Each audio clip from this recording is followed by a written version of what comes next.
Okay, we're live. All right. Hello, everybody. Hi, everyone. Thank you for waiting. I don't think we're late. Well, I think we are a little tiny bit late, but not bad. 6:04. That's practically early for Yes, us. that is. That's early for us. 4 minutes. That's I'm sorry. early. Yeah, I'm sorry. I am sorry. So, how's everyone tonight? Good. How are you guys? I know everybody's upset. So we're going to talk about all that tonight. And hopefully everybody will air their frustrations and be able to be okay. Yes, and we're going to actually have some ladies up on panel Yeah. who have asked to come up on panel. Yes. And we're going to talk about some things. This is not about, oh, how do I even go about this? Okay, so let's just start from the beginning. Hello, guys. Well, we should say hi to people. There's Yeah, we everybody should say saying hi to hello. us. Hey, everybody. Hello, figure skating coach. Hello, guys. My temper may get the best of me. I'm here to support my friends and we'll mod the chat. Okay, Melissa, I totally understand. Hey, boo boo. Yeah, thank you, Mel. Jen, Shells, Jen drives a Jeep. Crystal, Sweet, MJ. Hello, guys. Hello, everybody. Coffee with Cece. How are you doing, darling? Been a crappy day. Glad you guys. Oh, Mayberry. Well, hope it gets better, darling. Lady Lady Beekeeper. Beekeeper. I don't think some get the influence of what that word and how special needs mothers and parents feel. I know, Remy. That's why we're going to talk about it. Hey, Eric. Hi, Eric. Hi, Sin. Blackhearted. Bodie. Van Loop is coming up on panel. She's one of the ladies that will be up on panel. Yep. And Hello, also, Rosewater. Christina's Journey. How are you? How is everyone? I know. Hello, Ginger Goldilocks. No, not Ginger Goldilocks. I just made that name up. Ginger Locks. Sorry. I just made up a new name for you. No worries. Hello, Potty Mouth. Mary. How are you? Sasquatch. How are you, beautiful? Lady K. Sandy. Dina. Pink Petals. Kathy Rebuilds. Warrior Grandma. Hello. Hello. All right. I work with special needs. I'll be weighing in for sure. Yes, you're welcome to. Of course. And I believe, the panel's open. So hello, Lavender, Sandy. Hello, sweeties. Hello, Paige. I think the panel's open too. So yeah, at some point I'm going to have people up because they have asked me to come up once I posted this. Damn. Oh, hold on a second. Okay.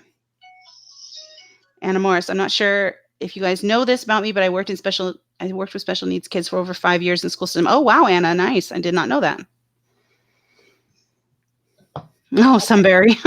I hope so too, darling. Hello, Binky Babe. I'm retired special needs teacher, taught for 25 years. Oh, wow. Bless your heart. I worked with those kids in a shop class in high school, know exactly how you feel. And I had an IEP in school and was in special ed classes myself. Okay, I'm back. Hello, Deb. How are you, beautiful girl? Sin, how are you?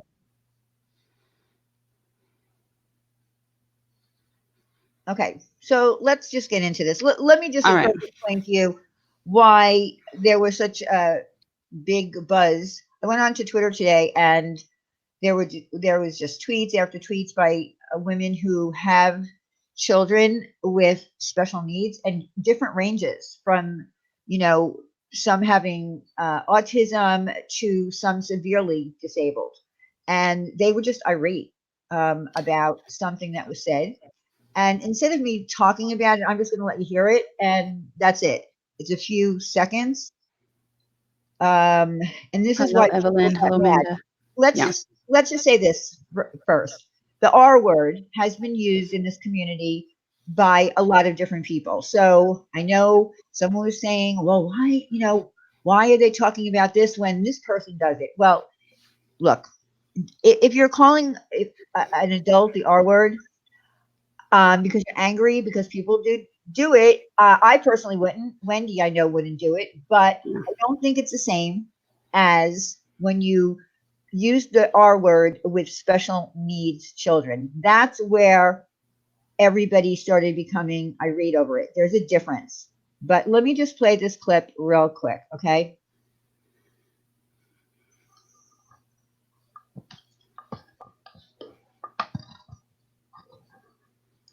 Hello, Ashley Claire. Hi, beautiful. Wait, let's go. Of the community, and it's like, really, bitch, why don't you go back? Wait a minute.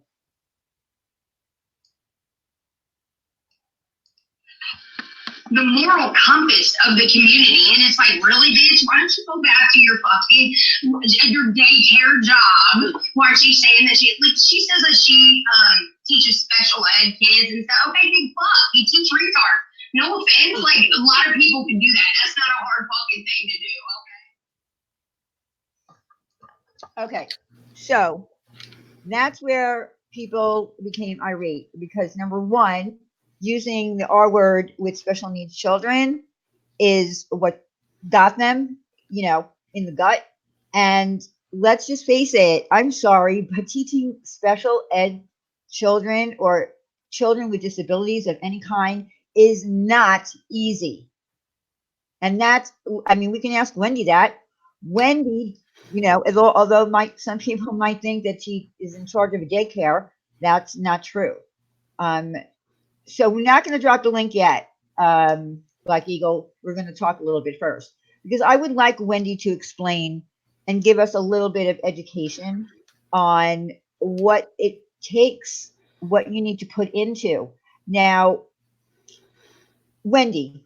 Yeah. Okay. So Wendy was explaining that she specializes and has been teaching kids, adults, primarily that are deaf, correct? Yeah, deaf and hard of hearing. Yes. Deaf and hard of hearing. Yes. But for 5 years, you also did what? I also have, I'm okay, Evelyn. I'm fine, honey. I really am. And I'll tell you why I'm okay. First of all, Katie thinks that she's attacking me by saying these things, and she's not. She's attacking my students.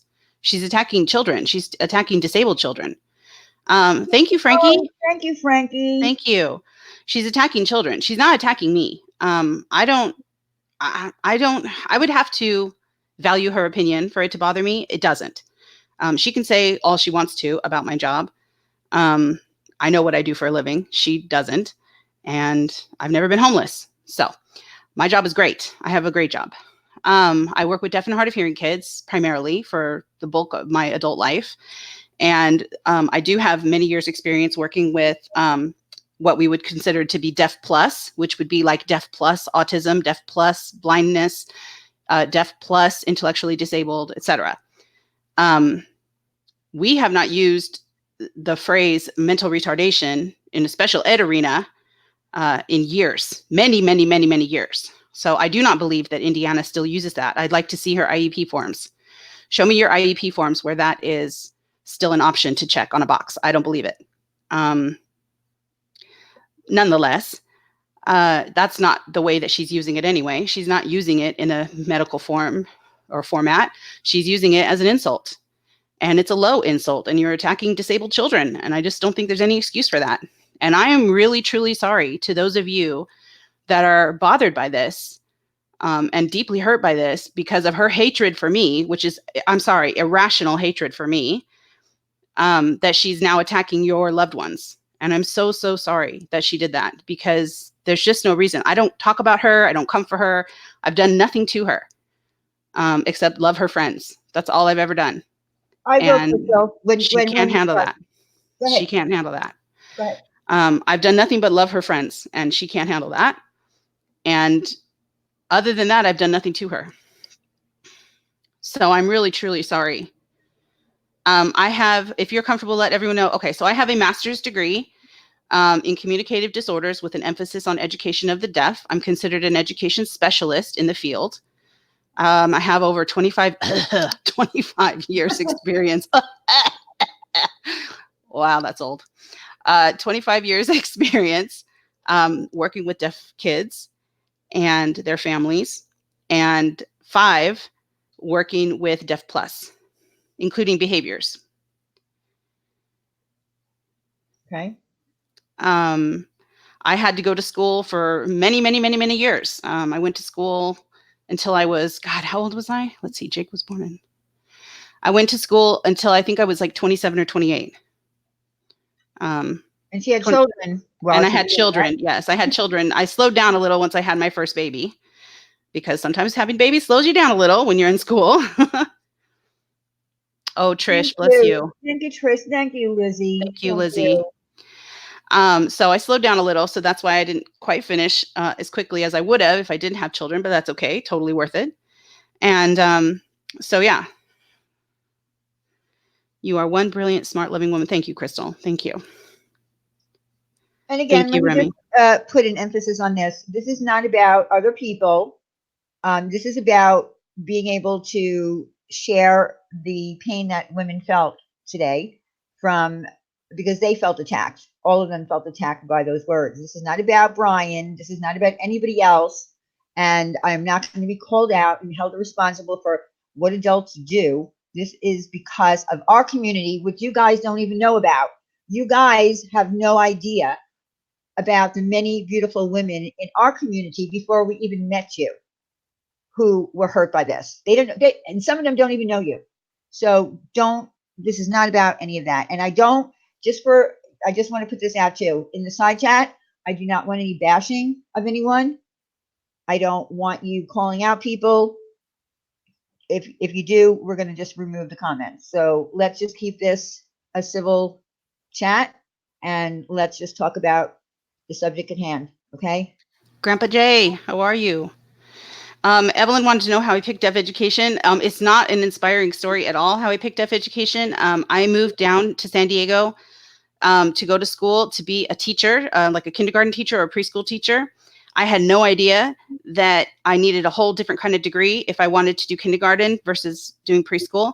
So once I found that out, that changed direction a little bit. And then 2 weeks before classes started, I got a letter in the mail after I had moved down here, got a job, everything. I got a letter in the mail saying your major has been canceled. So you can, hey, Uber, so you can either pick a new major or you can go to a different school. So I was like, are you kidding me? I've already moved. Like, I've been accepted to this university. I've already moved I've gotten a job. I live down here. Like, what the heck? How am I supposed to just go to a different school now? So I opened up the catalog in their education area and kind of like swirled my finger around and dropped it down on the page, and it was deaf education. I'm not even lying. So then I said, well, it can't hurt to take a sign language class or take a this, take a that. I thought it was, learning sign language, and boom, I'm good enough to teach deaf kids. I had no idea that I would have to learn anatomy, physiology, phonetics. I had no idea that I would have to learn all of that stuff. But I did. And I fell in love with it. After one semester, I was hooked. So I call it a God thing. To me, I feel like that was just God directing my path when I had no idea what I was doing. That's the way I interpret that. It chose me. Yeah, I would have to say that it chose me for sure. Okay, you know what, Wendy? I wanted to ask a question. Sure. So if someone decides that they want to go into teaching, as you did, and your specialty was dealing with deaf children and, yes. and adults as well, right? At some point, or well, my teaching credential is for 0 to 22. Okay. So yes, that does include adults, but as long as they're in the education system. Yes. So you have to actually choose what it is that you want to go into. Like if you wanted to teach children with autism, you would have to take yes, that's a completely different specialty. Yes. Okay. And that is not my specialty. My specialty is not children with autism.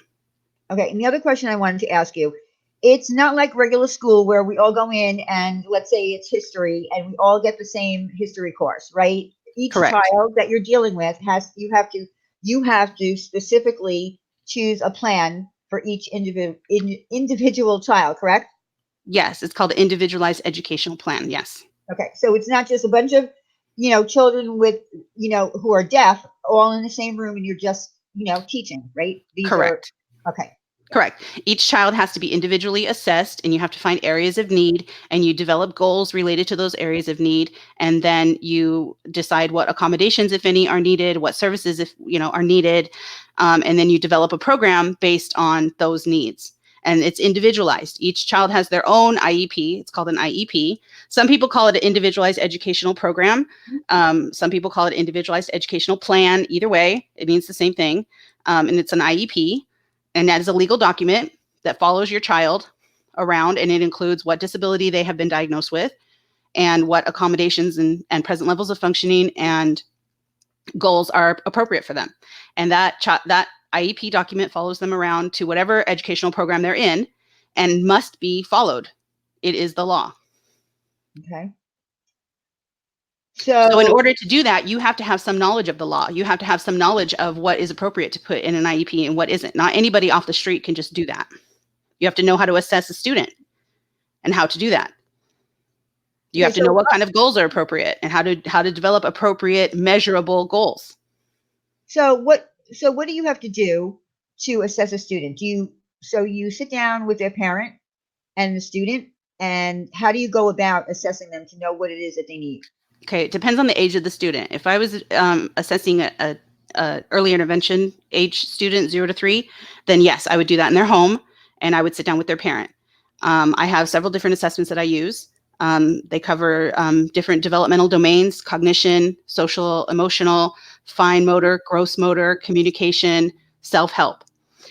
Those are the different developmental domains. So we get an assessment based on how they're doing in each of those areas, if they have any areas of need, and we make goals to address those areas of need if they have any deficits in any of those areas.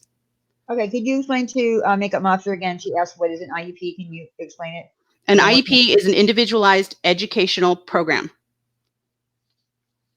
Okay, there you go. And that is the legal document that follows the student. Every year, they get a new one. They meet annually. Every 3 years, they reassess to determine if there's any new areas of need. Do I use the help for 0 to 3? I do not. That is not the one I use. I use a different one. You think the word in question has 2 different meanings? All right, Brian, listen, I don't really want to go into it. I did briefly say, just for the record, so you can hear this, Brian, I said that I don't feel that if adults use the word, because I think some people use the word, and I don't particularly think that even adults should be using the word. But if an adult gets angry at another adult and calls them that, I don't think it's the same as saying it with the words special needs children next to it. That's why people in our community are up in arms and upset and hurt.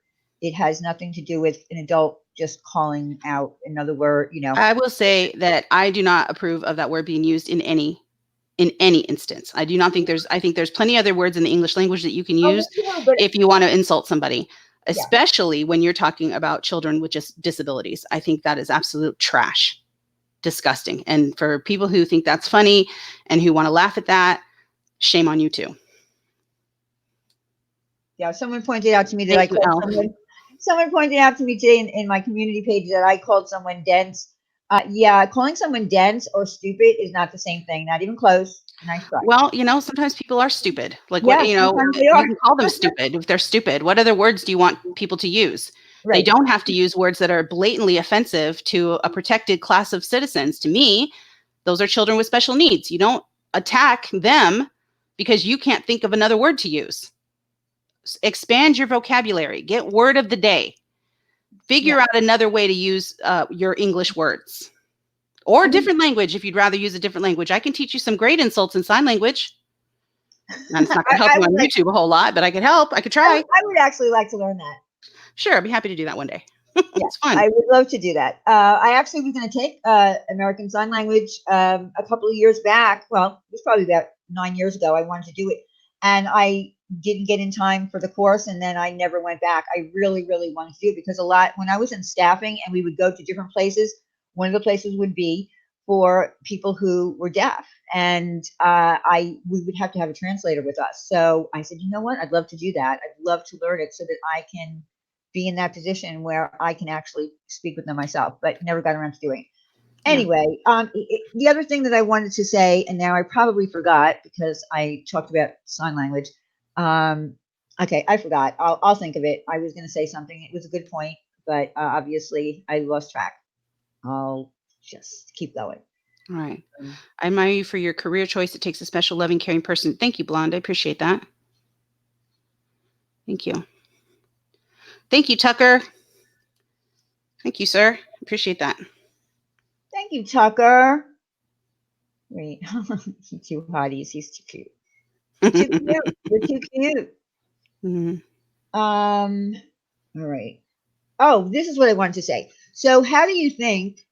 Isn't it hard enough for children who have special needs that are going to school that they probably get teased by other kids?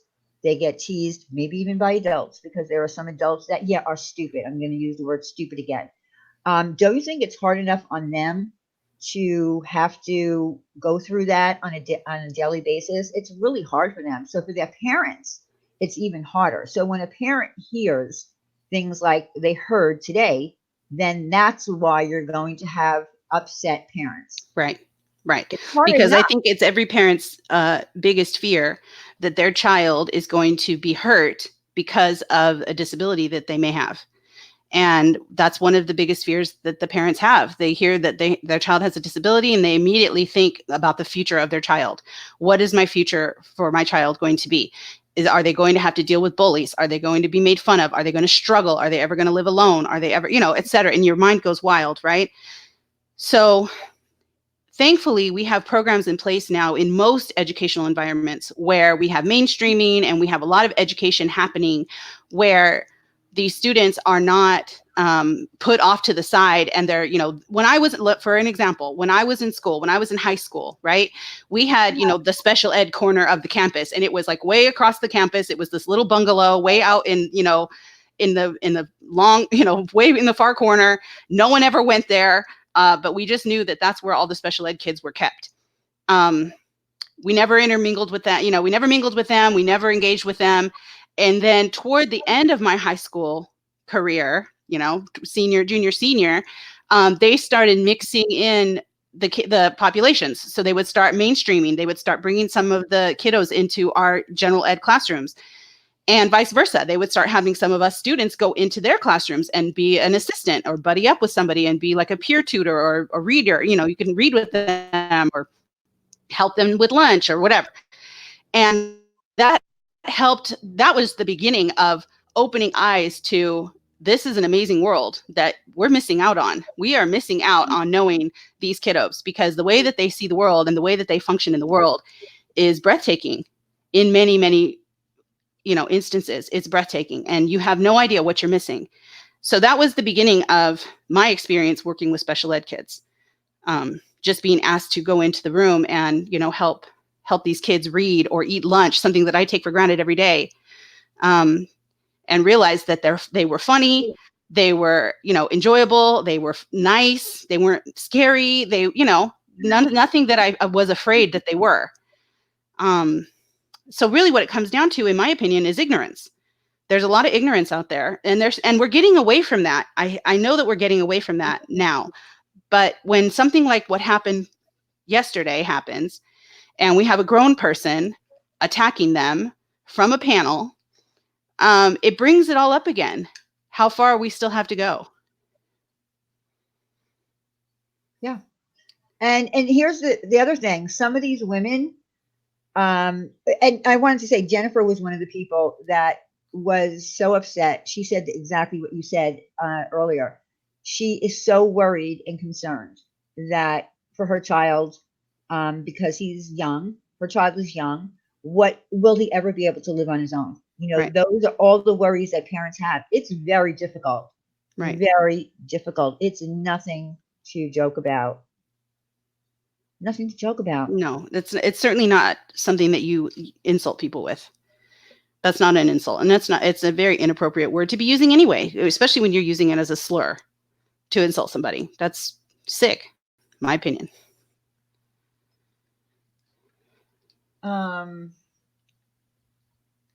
Okay, so I'm just trying to read the chat. I'm trying to catch up on what people are saying in the chat.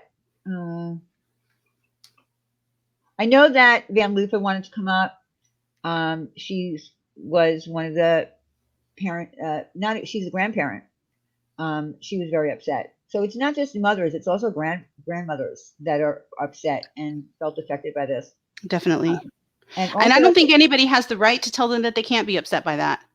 No. For people to get up there and make fun of people for being bothered by this, stop for just 1 second and appreciate the fact that, you've hurt somebody and let that sink in for a minute and be sorry. Be truly sorry. Not sorry that people are mad, but sorry that you actually hurt a human being.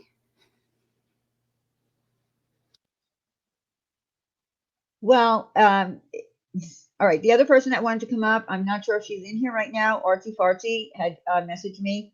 She actually, I believe she has a Down syndrome child. So I know she wanted to come in. Are you in here, Artsy Fartsy? Yeah, Belle, me too. Well, all right. Van Loof, are you still in here?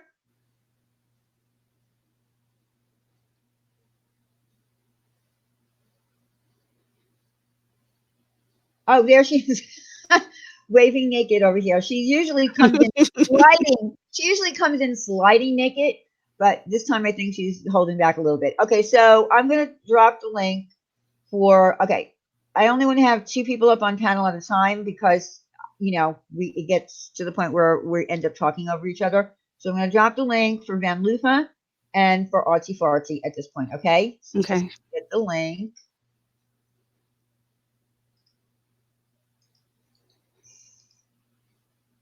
And again, I don't want this is not meant to be, I don't want this to be meant as a bashing session of any kind. It's more about education at this point, and you know why people who do have special needs children would feel hurt by these kind of words. But I just don't want it to turn into a bashing session because that's really not what we're here for tonight. Right. Okay, so there's the link. Please come in under your own name so that I know, because then I have to, you know, I don't want to ask people to cam up because they might not want to. Yeah, but no sneaking up here, though. Yeah, They have don't to cam up for a second behind stage, right? I'm assuming? Yes. So you know it's them? Yep. Okay. And then I will let you on. And then, of course, we had people, you know, like Kyle, who was in special ed himself. So we did have several people themselves that were in special ed that also felt insulted by what was said. Angel, hello, Angel. How are you? I haven't seen you in a while. Love you too.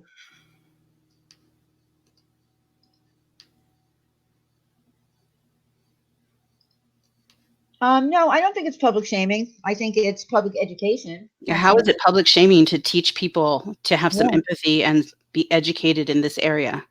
How is that public shaming? Yeah, I happened to look up, you know, special education teachers, and one of the things that it said that the person that does it has to have empathy and compassion and lots of patience. And that's what Wendy has. Wendy does have empathy. Otherwise, she wouldn't be able to do this job. Van's backstage.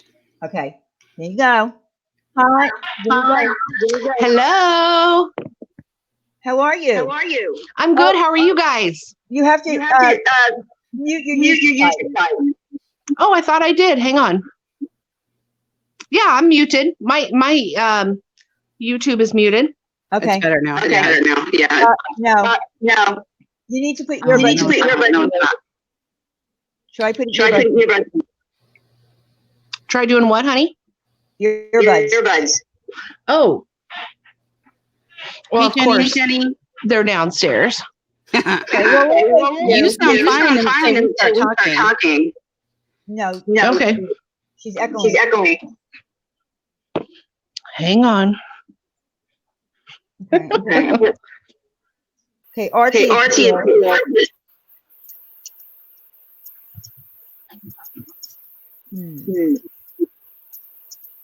Hey guys. Hi. Hi. Oh, it's still echoing. Do I need to come out with my phone? No. He has to put earbuds in. Okay. Okay. Then can you until you get the. Can I what, honey? Can you mute? I'll mute her. Okay. Okay. And then does that fix it? Oh, it does fix it. Okay. Okay, Good. Archie, can you hear us? Yeah, I can hear you guys. Okay. Hey, Hi. How hey, are you? Artsy. How are you? Hi. I'm Are you doing naked? good. Are you still naked? Always naked. Okay. I'm just checking. This is just check. All right. Well, make sure your camera's off. Yeah, keep that we don't camera off. We're trying to get scare porned. people. Okay. So Artsy sent me a message tonight, and she asked if she can come up. So I wanted her to tell a little bit about why she was offended and give us a little background story on it's your son, right? Or child? I don't know. You said your child. I wasn't sure. Yes, it's my son. Okay. So why don't you tell us a little bit about your son and why this Well, word offended you? It's not so much about my son. It's how I basically want to cover out how the loose term with the R word being thrown around. Mm-hmm. I've learned to not let it affect me because I've seen it. You know, my son's 27, 28 years old now. And Diane, I disagree with you on if someone's an adult's going after adult with that word, it's not offensive. It's very offensive. I said it was offensive. It was because of what someone said. I just wanted to point out that, you know what, I can't control people and the word that they use. And if two adults are going to be using that word, I don't use the word. It's not a word that's in my vocabulary. If they're going to use that word, fine. But when it came to being put in the same sentence with special needs children, that's, you know, where I think it's crossing the line. That's what I meant. I don't approve of anyone using that word. I don't use that word. I respect that. But I'm trying to I'm up here to try and educate people that it hurts everyone who has raised a child or is raising a child or is a sister or brother, you know, a grandparent too, that sees these kids struggle every day, just sometimes to get out of bed so they can try and have a life. Nobody understands the challenges these kids have unless you've experienced it. And so to not be able to grasp a hold of that understanding is hard to share to someone else to understand how hurtful that word can be. Okay, and your son has Down syndrome? Yeah, I really wasn't going to emphasize on what his disability was, but okay, I'm sorry. That's okay, because that's besides the point of what his disability is. He struggled, and he struggles his whole life, and as an adult, he struggles. But that's not what this is about. This is about the word being used in front of all these parents, and even disabled people, adults that chat. It's wrong, and we can't tell anybody what they can say or how they can say it or what they can do. I guess I just wish we could educate people on how it is very offensive. Well, it is offensive, and that's why we're here, and that's why I asked you to come up. I asked Van Luca to come up. Well, actually, you guys asked to come up, and I said to anyone else if they wanted to come up as well, they could. Because most of these kids, 99% of them, they know a person's character just by looking at them. They have a special gift.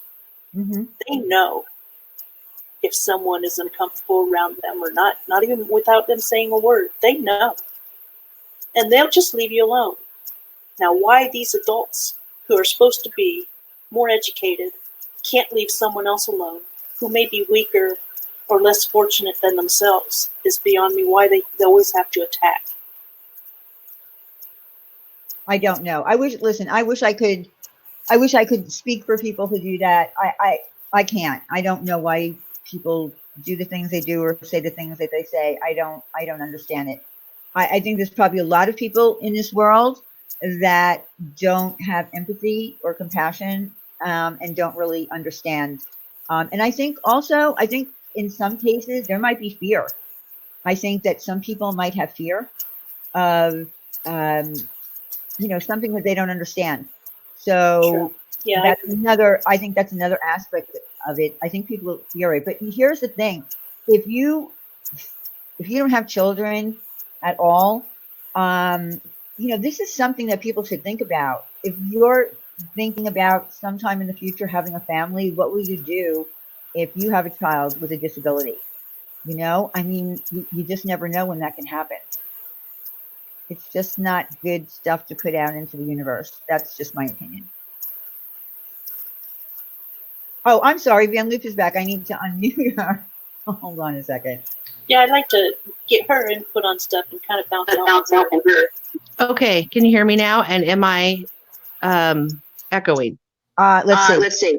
Yeah. Yeah, It's when we talk to you. So if we all stay muted, then she is fine. So I'll stay muted. Oh, wait. For some reason, my headphones weren't on. Okay. Didn't connect. Okay. No, you're still. Okay. Okay. I'll mute so she can talk. Okay. Alrighty, guys. That's crazy, first of all, how it echoes. Hello, everybody. I just want to talk about how my experience with special needs children is actually twofold. I've been a pediatric nurse for 9.5 years. I don't think that's a secret. And so I've worked with them almost on the daily. And I've always had a special appreciation of them, no doubt. I've always fallen in love with those little stinkers whenever I take care of them. But I had a special appreciation for those kids when we found out my granddaughter was special needs. She has a very, very rare neurological disorder. You can look it up. It's called hypomyelinating leukodystrophy. We can do some education about that if you'd like. Basically, what it comes down to is it's a genetic mutation that both of her parents carry. And there's a good chance any further kids would have it. Also, to get down to the brass tacks of it, this genetic mutation causes her not to metabolize fatty acids into myelin. So myelin is the covering of the brain, right? You've heard of that, the myelin sheath or the white matter. She doesn't have very much. She doesn't have near as much as any kid her age, any adult, anything. And she never will. And so she's very, very, very developmentally delayed. At 2.5, she cannot walk. She cannot crawl. She just babbles. She can't even roll over by herself. She can't sit up by herself. So needless to say, I take great offense by people who use that word. I'm not here to bash anybody. It is not about that. I am here to educate people on using that word and what it means to people like me and to people like you guys too. So if you want to look up hypomyelinating leukodystrophy, I am wearing my I Love a Tubi t-shirt this evening. My granddaughter also has a G button. Basically, it's a button that goes into her stomach, and that's where she gets fed. She gets like formula for toddlers is what she does now. She started out with like formula, that babies would drink. But now that she's older, she does that. We feed her 5 times a day, and it's a lot. She sees every specialist that you could ever imagine. And the great thing is they have great insurance, and they are able to have nursing. So we have nursing 5 days a week, Monday through Friday for 12 hours. We could not function without these nurses taking care of her. These nurses are our family. They love her just as much as we do. And so, yes, I have a greater appreciation of special needs kids. And even after she was diagnosed with special needs, I was able to take better care of my patients. I will be honest. I always loved them anyway, but now I can really, understand what the parents and the grandparents and everybody's going through. I am lucky enough that I get to live with my family. I get to live with my granddaughter, and it is just the greatest gift that I have ever been given. I love her. One more thing about her condition. It's very, very rare. Her particular gene mutation, I believe so far we only know of 12 or 13 other kids in the world that have that particular gene mutation. There are many, many types of leukodystrophy. And if you look that up, you'll see that.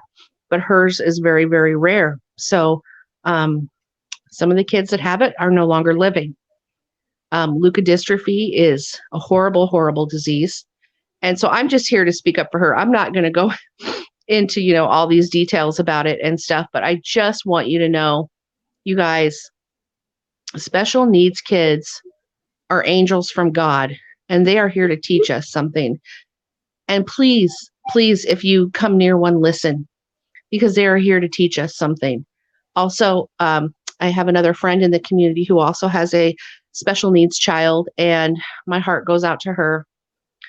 She's so very upset and hurt. And I'm just going to say that my heart goes out to you. I love you.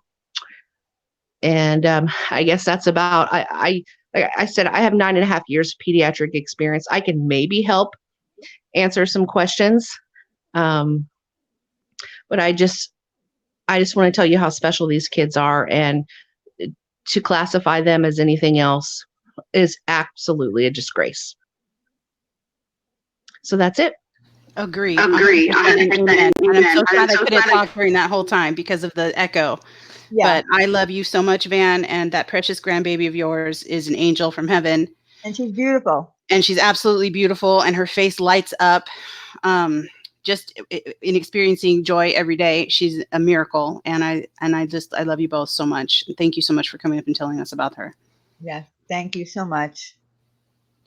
Did she get off? She must have gotten off no. because there's no echo. Oh, she muted. She muted. I didn't.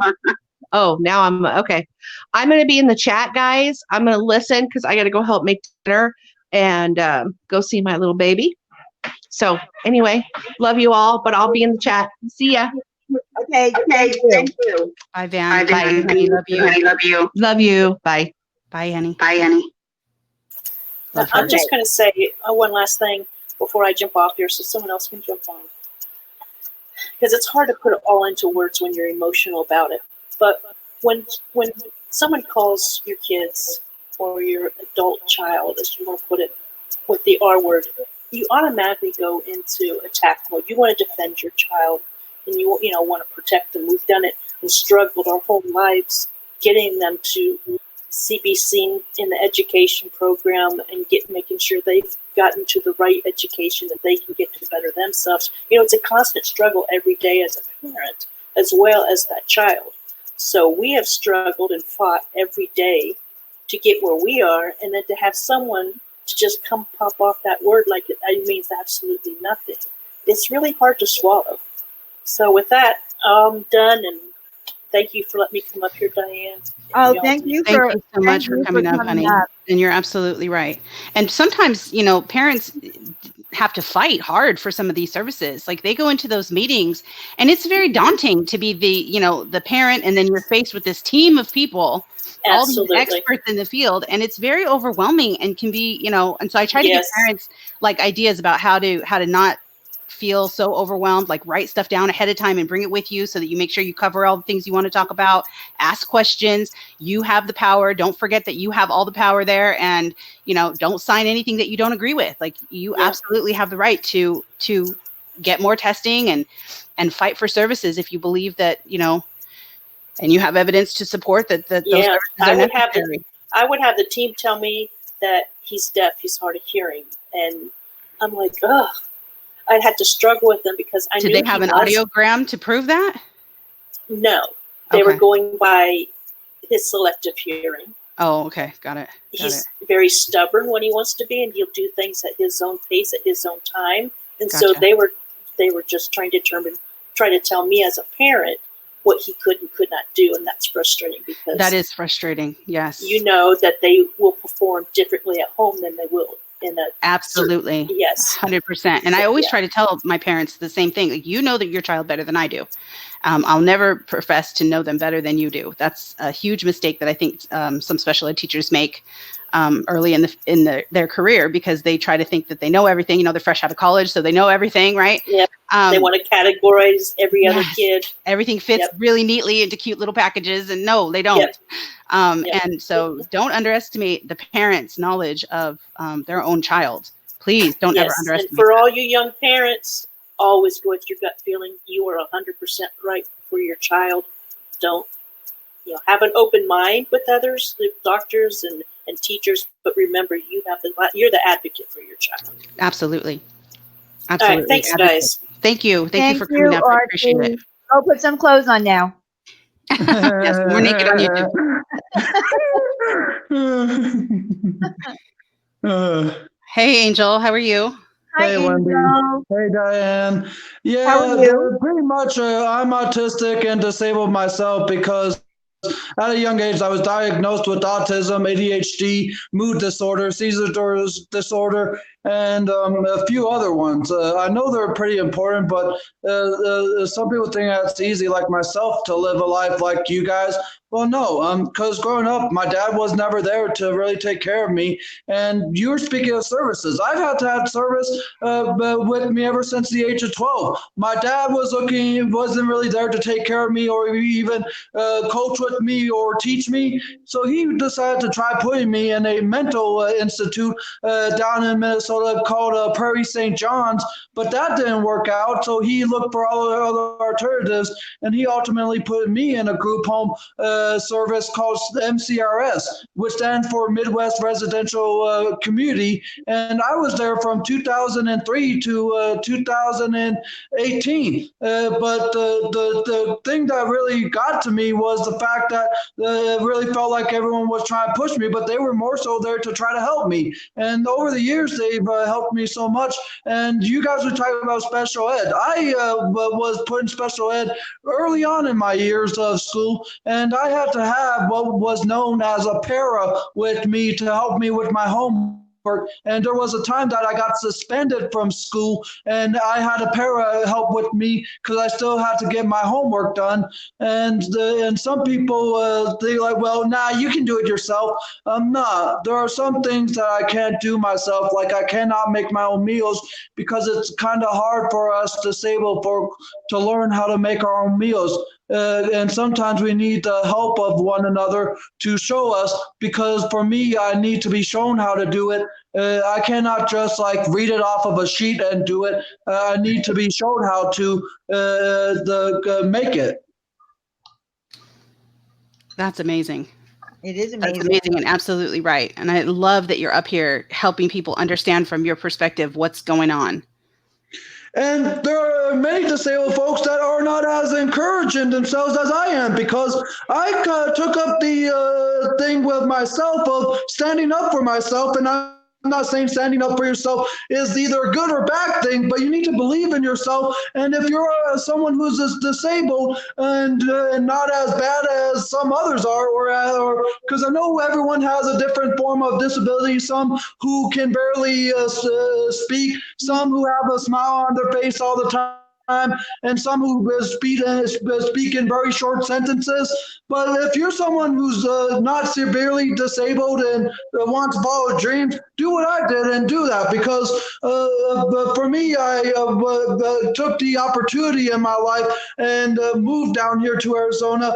But there was one thing that prevented me from doing that if I wanted to early on, and that is the fact that I had a guardianship put upon me by the court down in Minnesota. And some parents or some services have it to where the disabled folk has a guardianship / conservatorship upon them, because some disabled folks don't know how to manage their money all that well, and some people don't have the capability of doing stuff themselves. But for me, I'm not as disabled as some other people are, but that didn't stop me from fighting my guardianship and winning the case back on January 2nd of this year. Did you win? You won the case? Oh my gosh, Angel. Wow.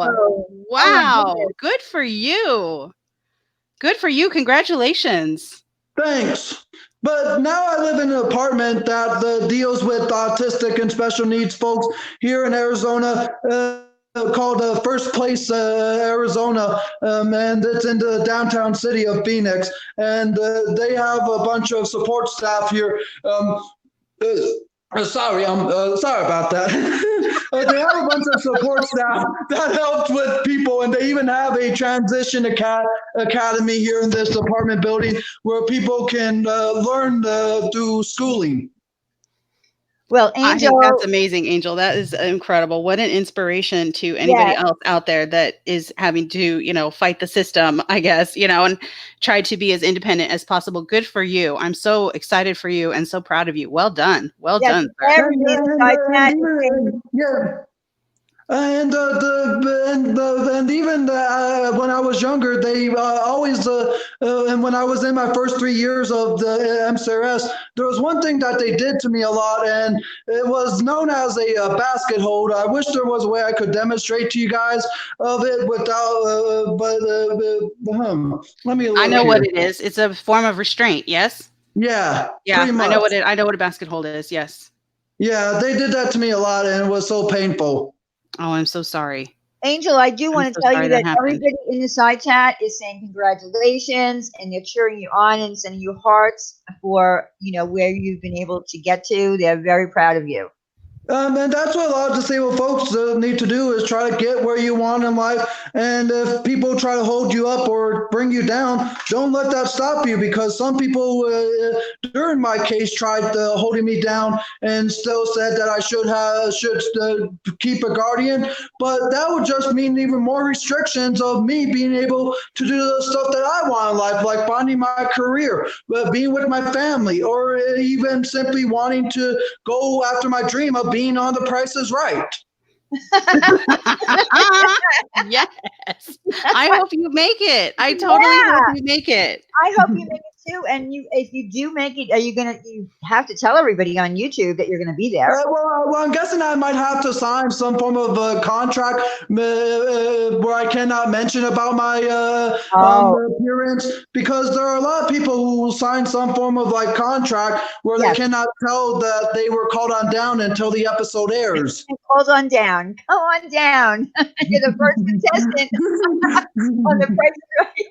And I love in that. the chat, if you guys have any questions for me of someone who is autistic and disabled and who had gone through a lot in his life, feel free to ask, because yes, I have been called the R word many times, but not as many as I have been in the past couple years. But I've been called that a couple times growing up with normal peers around me. But over the course of the past couple years since me coming here on YouTube, there's been people calling me the R word, all because they have never seen or heard someone who speaks super loud or stutters as much as I do, because I have a speech impediment. But I'm pretty sure everyone talks loud at times, but for me, I've never was cope or taught how to keep my volume at a precise ratio.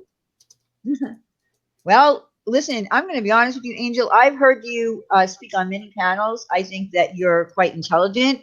I think that you are an inspiration. We are putting your channel linked, by the way, in the side. Angel, make sure you type in the stream so people can sub to your channel. Well, no, I'll type in the chat, and if one of the mods can copy and paste my link when they go there, that'd be great. And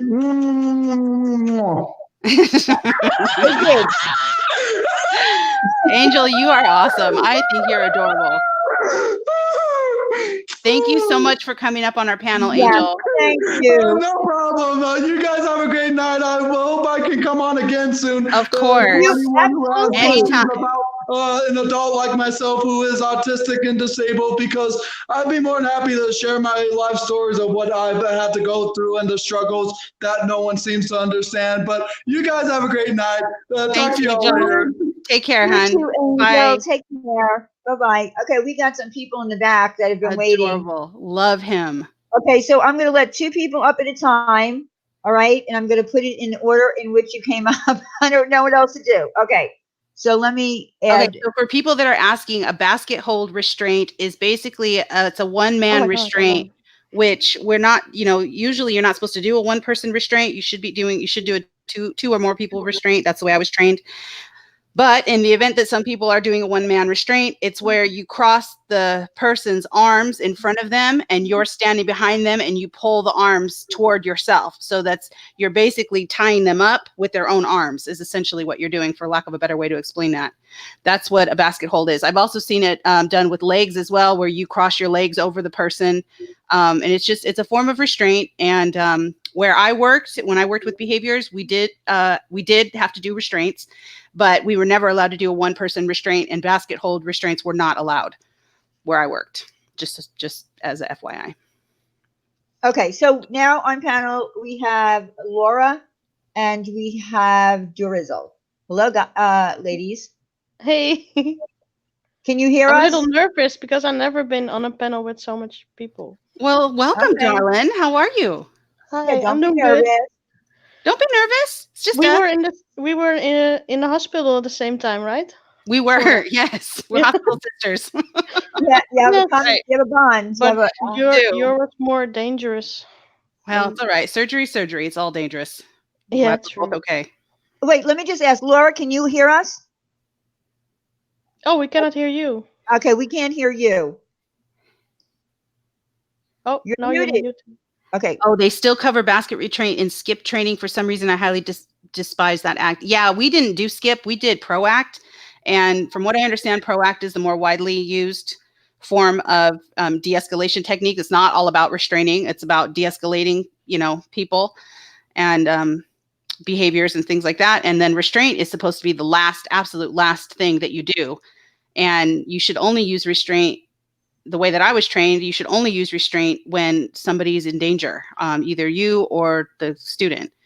And other than that, hands off. There's no reason to even put your hands on somebody. Okay. You absolutely shouldn't be doing that. Laura, can you hear us? Okay. Laura, we can't hear you, beautiful. We can't hear you. There's something wrong with your, I don't know if are you on a phone? Oh, if you're on a phone, you might need to restart it and close out any apps that you might be on. Yeah, it could also be because it's Android, because I have a lot of problems with Android. Okay, With she's gone now. StreamYard. Maybe she'll come back in. Restraint, for the way that I was trained, restraint is not a form of discipline. That is not what it is. Restraint was only allowed to be used when somebody was in danger. So if there was, danger of somebody hurting themselves or hurting somebody else, that was the only time that we were ever supposed to use it, because it doesn't de-escalate anybody. It makes everybody more angry and more escalated, and you're only risking being more hurt if you engage in that. So you try very hard to de-escalate and use your other tactics that you know how to do to try to calm the situation down before you ever have to go hands-on. And if you do go hands-on, you really need to have more than one person. You don't go by yourself. You can evade and leave the area if you have to. There's no reason that you have to put your hands on anybody. Okay, hold on a second. Okay, so now we have Durizel and Angelo's here. Yes. So Durizel, what is Yes. it that you want to share with us?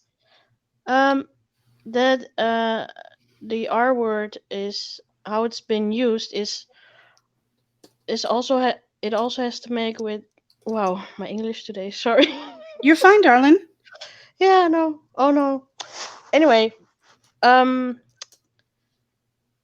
it's also important to know in which way it's used, because when people are sincere with it or not. And some people may have an old vision on it, but the person who used it, I think, should have a responsibility for it, because she has a big channel, and I think it's very important to keep that in mind, that people are watching, a lot of people are watching, and that makes me a bit sad. Well, I mean, what was said, yeah. And when it is said on the channel, a lot of people hear it, and you're right. And that's why this person upset so many people. That's why we're here, is more about the fact that it was said in the same sentence as special needs children. Yeah.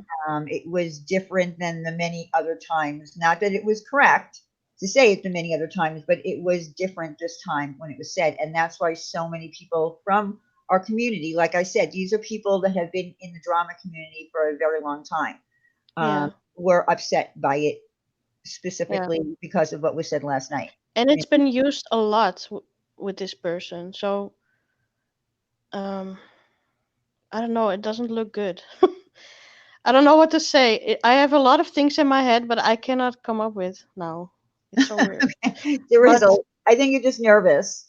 yeah, And I think so too. you worry too much about if your English is coming across Yeah. Oh, correctly. it's so. But it But is. anyway, I just want to show my love to you guys, and I want to say I saw Angel for the first time now, and I thought he was really cute. Oh, he's adorable. Oh dear, we're Yeah. gonna have a love connection.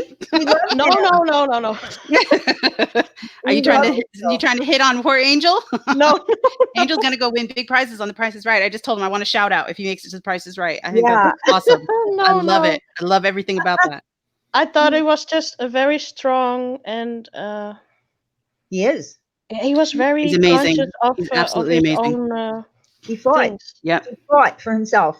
Yep. Yeah, Fought. Absolutely did. very good to see that. And I love it. Even No if you have limit. a bad childhood or anything, Hmm. that you just still can come out of it That's like he right. does. Absolutely. No It's limit. good that he's showing his words. No, that's not good English, but you know what I mean. Yeah, no, he's awesome. We love him. Yeah, I think he's great. I love his sense of humor. I think he's wonderful. Such a good person. Very sweet Yeah. guy. He is. Very. Okay, that's all I want to say because I'm Thank you nervous for Alright. and coming up I here, want to honey. go away. Thank you. Rizzo. I appreciate it. We need to get Yes, a love t-shirt you of ours all. to wear to The Price is Right. Yes, we do. He needs to wear a Ladies Night t-shirt to The Price is Right. We'll have Oh to yeah. make it. Yes, I'll send him one. We need to because I want to shout out Okay. when he goes to Price is Right. I think it's awesome. I'm so excited for him. I will send Angel a T-shirt, absolutely, so that he can wear it on The Price is Right. Selena, that's not the kind of restraint I'm talking about. You're talking about like for kids maybe with autism that need that sensory input to settle them down sometimes. Sometimes that does work. I'm talking about kids with behavior disorder that are aggressive or violent. If we ever had to restrain them, it was quite a different scenario. Okay, what happened to Laura Cab now? 7 has been the one who's taken Angel under his wing and brought him to the community. People really need to give credit to Cab 7. He's true one. Oh, I love Cab 7. Yeah, I think that's fine then too. Yes, and he's How, always how do I go And out of here? if Or I should- you say leave studio, Yes, I see. Yeah. so Oh, then anyway, love you guys. so are you I'm trying to gonna say that go. he needs to wear a Cab 7 shirt, not a ladies' night shirt? Is that what you're saying? All right, that's fair. That's fair. okay. I just hope he makes it, and I want to hear all about it. Angelo, can you hear us?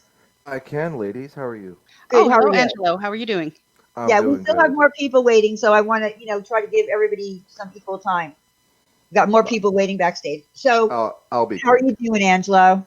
I'm doing great. I first, like I said, thank you, ladies, for doing the show. It's very important that we share awareness for the disabled community because I do think that they get. Angelo, you're a little bit low. I'm having a hard time hearing you. You're a little low.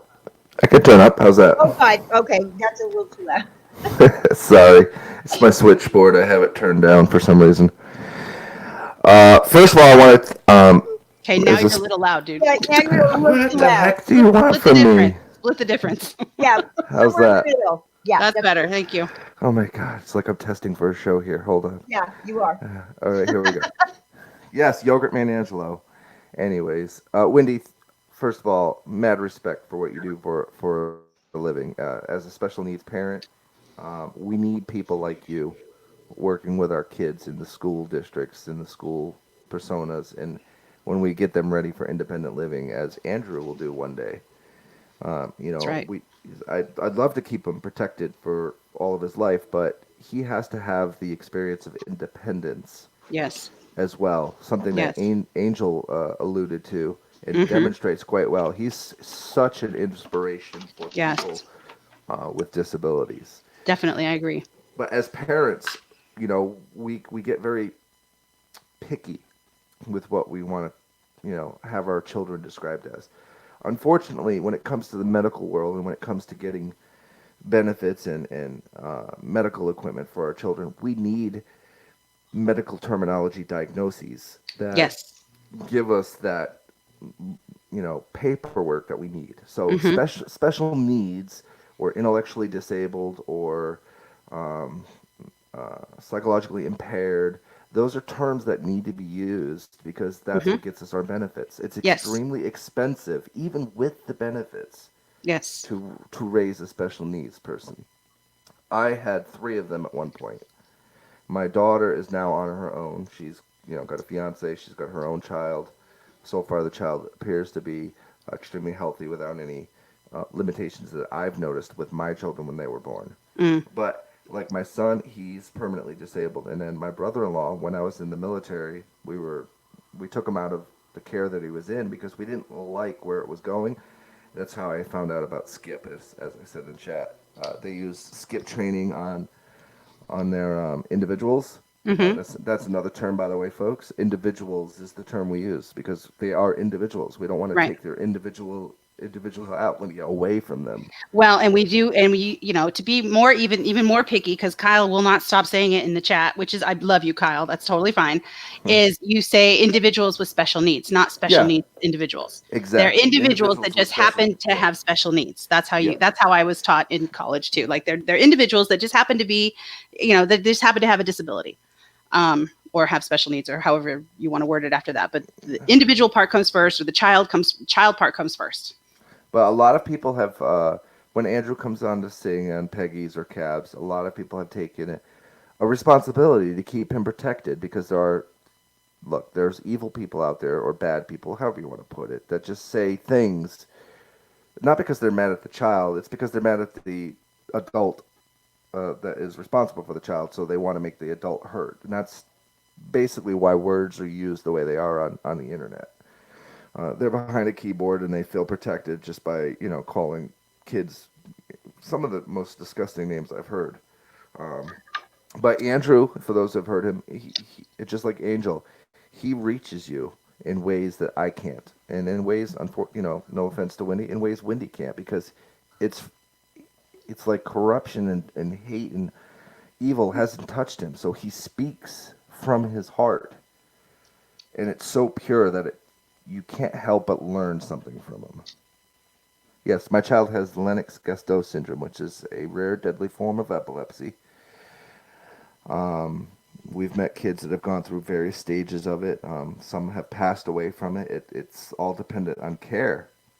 And for us as parents, we are the first line of defense, and we are the best advocates for our children. And the next advocate after us is our teachers, the teachers that we depend on, that give that understanding and give that individuality back to that person, and allow them to be as productive and effective as they can, without the disabilities limiting them. So there's so much training and knowledge that has to go into what Wendy does, and woefully underpaid, I might add. I don't know what your state pays, but from what I've understood, the national average is way below what it should be. Well, I feel like I've been blessed. I do pretty well. I'll never be homeless. I can say that. There you go. I do really well. I have a master's degree. If you're going to, if anyone is thinking about pursuing a career in special education, I highly recommend that you get your master's degree, because it starts your pay scale significantly higher than just a bachelor's degree. And just a bachelor's, like, it's little. It's not little. A bachelor's is also very significant. But I'm just saying, as far as pay rates go, master's degree will get you higher, and will start you higher, and you end higher as well. You max out a lot higher as well. Well, I just want to say I appreciate what you do for a living. And, when you were sick in the hospital, I wasn't just concerned because your family was in a bad way. I was concerned because I really honestly felt like kids were going to lose something valuable, and that was you. And that's so sweet. Thank you. We all provide a service when we're parents of disabled children. And it is our jobs to try to educate people as plainly as possible without letting anger mix in with the emotion, because when you get angry and you try to explain something to somebody, they've already muted out your words, and then there's nothing for them to learn. Yeah. You got to do it with compassion. Agreed. You look at your children, look at the people you work with around you, and try to harness their soul for a moment and just kind of speak through them. My son has spoken often about his disability, and it's heartbreaking to know that he'll never drive a car unless there's a cure for LGS. And those are little things that we I guess, abled people take advantage of. We forget about the little things that we get to do without really understanding what it's like to not have those things. Sometimes, some of us. But anyways, that's all I wanted to say. It just thank you for doing this stream. I think it's important that we understand that our words have meaning even when we're angry, and we have to be careful about how we're using those words because we're doing an injustice to the things that we love when we do that. So Yeah, always try to speak. It's hard. I get it. We get triggered. We get mad. I agree. You're right. You're But right. thank you so much. Thank you, Angelo. I appreciate you coming up. I really do. Thank you, Thank you. Angelo. And for your kind words too. Thank you. You all have a lovely night. Okay. You Thanks, guys. too. Bye. Laura, can you hear us? Laura? Kyle says, when my teacher was absent, it threw me off. I needed the consistency and needed to feel safe. So shame on Wendy for taking a day off. Shame on me for almost dying. Yes. Oh, wait a minute. Okay. Let me Hello, Marla. How are you, beautiful? Hey, can you hear me now? Oh, yes, ma'am. Yes, You're really Laura. loud. Okay. Oh my gosh, I'm so sorry. You made it. I made it finally. Yeah, I too have I have high function as it's called Asperger's. I'm not sure what the diagnosis is now, but I could see I suffered just like Angel did as a kid. Mm-hmm. I still struggle. Yeah. I'm 30. I still live at home, but I'm proud of Angel that he can, he's by himself living, I wish I can do that. But yeah, as a kid, I was very severely bullied. Yeah. What were some And of the things that people would say to you? Do you want to well, talk about it? If you don't want to talk about it, please don't. I mean, in high school, I didn't, because I I want to be like the popular kids. And so I was very promiscuous, in high school and to fit in, per se. I didn't really get made fun of, Yeah. but it was in elementary school I did, yes, very severely. But I just grown Yeah. to be immune to it. So. Yeah. So did you find like just ignoring it was the best way to handle it, or did you try to educate people, or Ignore it. I was yeah, embarrassed basically when I was in high school. I was embarrassed because I want to be considered normal. yeah, I just want to be normal. But right, now as I get older, I'm like I'm accepting it. Like yeah, yes, I got Asperger's. Yeah, I'm a because you are. girl Because with. here's the thing: you are normal, Mhm. honey. You are normal. Yeah. You just happen to Yeah. have Asperger's. Yep. But you are normal. You're just as normal as Mhm. me. You're just as normal as every other person out here. We all got Yeah. stuff that we're dealing with, Yeah. You're I just as learned. normal as anybody Yeah. else. Yeah, I eventually learned that, I was like, okay, I accept it, I learned, it's hard being, especially a woman with Yeah. Asperger's, Mm, because women, we talk a lot and just the social cues is hard for me, it's been yes. hard. I've been having to learn the People in the hard chat way. are Oh, I'm sorry. asking. People in the chat are asking if you can explain what Asperger's is. Can you give us like Um, a definition of what it is for you, or? it's something in the brain. Mm-hmm. We have a hard time with social cues. Mm-hmm. Gosh, I don't know how to. Okay, I can known to have. We tend to have outbursts sometimes. Like we get all like stimulated and stuff, and then we, could be kicking walls, hitting yourself, Mm, something like that. I can't remember what all. I did that as a, when I was younger, but I now learn how to, when I get overstimulated, like a bunch of people, I don't do well in crowds. yeah. I'm like, yeah, I can stand it up to a certain point, and then I Mm-hmm. have to go, ruin my situation Mm-hmm. in the situation, and I learn how to cope with that. I think that's wonderful. So you have Mhm. learned like how much you can take and how much you can't Mhm. take, and so you kind of know Mhm. your limit. And when you need to excuse yourself, you do that before you Mhm. start engaging in some of these like maladaptive behaviors, like Yeah. self-injury or things like that, Yep. right? Yeah. Yep. I Good for learned. you. I learned how to do that. Yeah. I also have ADHD, OCD, anxiety, so it's all grouped in. Yeah. Um. Yeah. It's basically, I don't know what other attributes with the Asperger's. Um. Melissa wants me to ask you about your horse diamond painting. Oh yeah, I did the diamond painting. I think that Oh, those take so much patience. How many yes. times Yeah. did you want to throw it out the window? Because I would want to throw that thing out the window, I think. I would be so frustrated. Mhm. Like, why isn't this done yet? Uh-huh. Nope. Oh, we also have things that we are obsessed about. Like we obsess about, people obsessed about cars. Me, it's with horses. Yes, so I And you know have you like are an everything with obsession with with horses. horses. horses. So Yeah. everything horses, you love everything horses. Everything horses. Yep, that's with Gotcha. me. I tried Gotcha. everything as a kid. I did cheerleading, which I got injured. I Oh, did all kinds of sports. I wasn't good with sports. I was no. never good with sports until I asked my mom. I found a ad on it's like a little ad on at the grocery store for Mm. horseback riding lessons. That's when Oh, I was wow. 14. And I was like, Mom, can I do horseback riding lessons? She's like, sure. So She says, so Donna says, ask Laura about her horse riding ribbons on the wall. So you have like oh, ribbons and stuff? hold on. If you can Girl, see, I can't I really don't hold have any on. Let me horseback see. riding ribbons. See, and I'm afraid to ride horses. I am. See, here's all my ribbons Woo! sewn on my Wow. wall. Oh my It's gosh. wrapped around over there. And I want to Wow. share my. Look at all Oops, I'm about to those. dox myself. No, don't dox yourself, My please. diplomas. I know my Oh, dear. diplomas on the wall. It's like, oops. Look at all But those you probably can't really ribbons. see it. Okay, what are Wow. the pink Yeah. ones? What are the pink ones? What are the white ones? Okay. Okay. The blues are first. Oh my The reds are gosh. second. Third's yellow. Fourth is white. Fifth is pink. Sixth is green. And their seventh is like a purple color. Oh my gosh, So honey. Look at all those. Congratulations. Wow. thank you. That I is stopped impressive. showing. I stopped That is showing. impressive. Started showing when I was 14. I'm 30 now, and I stopped because I wasn't having any fun. So I'm like, I'm just gonna ride for fun. Oh my gosh, honey. I love that. Congratulations. I think that's Yeah, amazing. Thank Very you. cool. Thank you. Thank you so Thank. much for coming up here and talking Oh, with you're us. And welcome. yes, Yeah, I just hate that word. yeah, I I don't just blame I hate you. it. know. I I hate know. it, even in the concept, even both concepts. I'm like, I know. really? I don't blame you.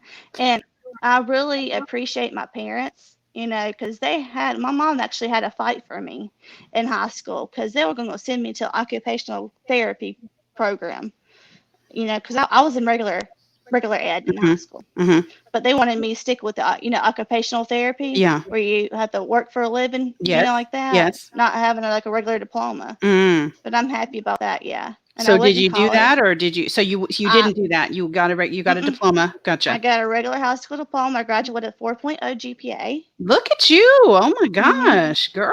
And then I went to community college. I graduated back in 2012 with the Associates in Business Administration. Good for Wow. you. Wow. Well done. And I mean, colleges are very adapted towards people with disabilities. They are. Don't you They find that are. they are? They're willing to help They you. are. So don't let the Mhm. fact that you have a disability get in your Yep. way. They are willing to. Now, obviously, you guys know I work mostly with deaf people. Mhm. Or people who are deaf, Kyle, sorry, people who are deaf. And so I'm more familiar with those, Mhm. accommodations that are being met, but Mhm. I know that they do other things for kids that, might have autism or any other They do. disability. They They're do. willing to provide note takers. They can provide Mhm. aids for you. They can provide, all kinds of different things for you Mhm. to set up the environment so that you can be Mhm. successful there. So don't let the Yep. fact that you have any kind of a disability get in your way at all. Exactly. I mean, the community colleges, well, they even have a disability department where I ended up getting special accommodations. Like, I don't do well testing, like in the classroom, because I Mm-hmm. get so distracted. Like, even the fluorescent bulbs, so, that buzzing sound, the fluorescent bulbs, Yes. send out with, Yes. that drives me nuts, and people tapping their pens. And so I ended up have to take testing outside of the Yep. They can classroom. test you in a quiet area. They can give That's you what they more did. time on tests. They can give Mm-hmm. you frequent breaks during tests or during Mm-hmm. lectures. All kinds of stuff. And that is, Kyle, you're right. That's exactly why you want an IEP Mm-hmm. sometimes when you're in high school, because that IEP Yep. will follow you to college. And whatever accommodations Yep. you were getting in high school, they will have to provide you in college as well. Same. That's what I did. Yeah. My Yes. mom actually had a fight for my IEP plan from middle school to high school. With that occupational therapy, Mm, she threatened to sue the school system. That's what yeah, happens. that'll do Okay. it. Well, she means business. Yeah, that'll do it. You Yep. just say mention anything about suing or getting an advocate, you'd be surprised how everybody changes their mind. Oh, you Yep. mean you want these services? Okay. Yeah. I was very fortunate in high school. This is funny. We actually had a barn at the high school. I took classes on horses. Oh, wow. Yeah, so all we did was just ride horses and, took like exams about them. Like that was an easy A for Wow. me. That's an easy A for you, right? Yeah. Yeah. I love it though. That's awesome. Mhm. Good. Mhm. Good. I like, how you defend for people with disabilities. I loved my special education teacher. Oh, good. I'm so glad. She's considered special ed, but she's, in high school I had accommodations where I was considered homebound, kind of, sort of, like where I take my main courses at home, and I loved my homebound teacher. Me and her, I miss her. Yeah. She was a good teacher. I guess my parents they paid extra for her to do studying with me. So that's how I got. I love that. Yeah, I think sometimes you do. You get quite a close bond with your teachers sometimes. Oh, you do. You do. I love. Well, we actually had my mom. I guess I'm not sure how to describe it. Like, it's with people with high function Asperger's. They made, like, we had like the special education teacher, and I guess my mom had like a class where we learned how to do like a checkbook and work on social cues and stuff like that in high school. Which I had a class about that. I love that. That's good. And did you feel like you learned a lot from that class? Like, did it help you realize? I like, did. Wow, I don't I even did. see these. Like, yeah. But I was embarrassed taking it because people. Why? I hope nobody sees me in that classroom. In high school, it's just me. Oh, I see. I was young. I see. No, I get it. I get it because, Yeah. and it's hard too, because you need this information and it's going to be beneficial to you. But at the same time, you're dealing with peer pressure and, you want to still be, quote, normal, right? You still want to seem like a normal person. Yeah. And I totally get that. I do. Yeah. I get that, honey. Wow. Yeah. Yeah.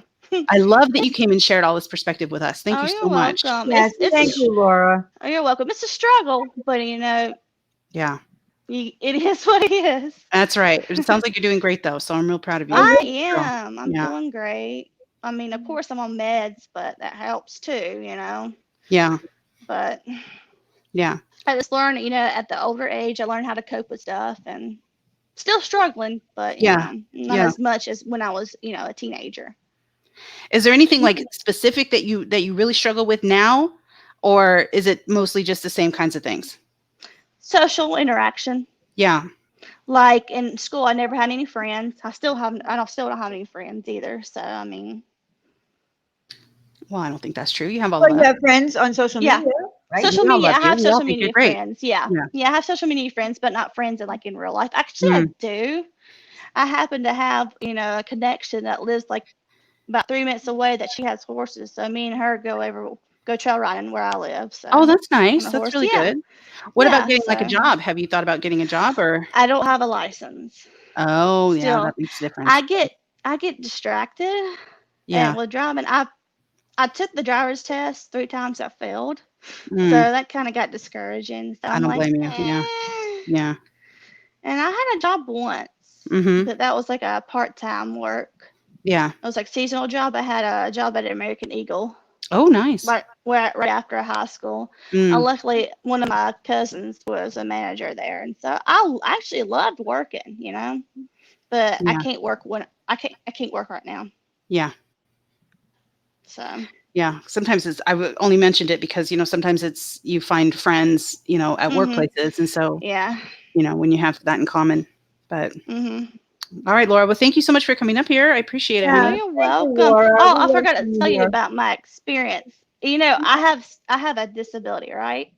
But what I love to do is I volunteered at this place where they do like therapy with horses, and that was amazing. It's all people with all kinds of disabilities there. It's amazing seeing them. Yeah. Yeah. They're from nonverbal to everything, and they see their faces light up whenever they get on that horse. Yeah. It's amazing. Yeah. I've heard excellent things about that, to be honest. It is. It's amazing. I think that's awesome. Mm-hmm. Cool. Well, thank y'all for having me up here. All right. Thanks, Laura. Thank you for being here, honey. I appreciate it. Yeah, thank you, Laura. Oh, you're We love seeing you welcome. here. Bye, honey. Mm-hmm. Okay, bye-bye. Bye. Okay. How So adorable. She was awesome. she is, and Hi, I guys. love. Hi, Oh, Paige. who's here now? Hi, guys. Oh, Hi, Paige. guys. Hi, honey. How are you? Oh, I'm upset. Okay. Hit us. What you got for us? I was born brain injured, Okay. and I couldn't walk until I was 2 or 3. Couldn't write until I was 6. Mm. I was teased every single day in elementary school, junior high, and high school, and I was called retarded and stupid every day. I'm so sorry. And it got to the point in high school where I didn't want to go to school anymore. And I told my mom I wanted to die. And I meant it because I couldn't take it anymore. And I just hear that word and it reminds me that people aren't as nice as they say. Yeah. I'm sorry. I've lived with the brain injury all my life. Yeah. And I struggle. Like Laura, I struggle every day. But you know what? I've learned compassion. That's right. I've learned compassion. And my sister became a special ed teacher because of me. Oh, that's wonderful. She said she couldn't stand to see the teachers treat me the way they did. So Wow. she's 20 years special education teacher now. Good for her. Amazing. Yeah, she's wonderful. Good. And I will always say, you know, I have deep respect for special ed teachers because they do what most people won't. Yeah. They're just good. And in Ohio, you were talking about the master's degree. In Ohio, they have to have a master's degree to be a special education teacher. Oh, really? Yeah, I didn't know that. Wow. And it doesn't mean that they get paid well either.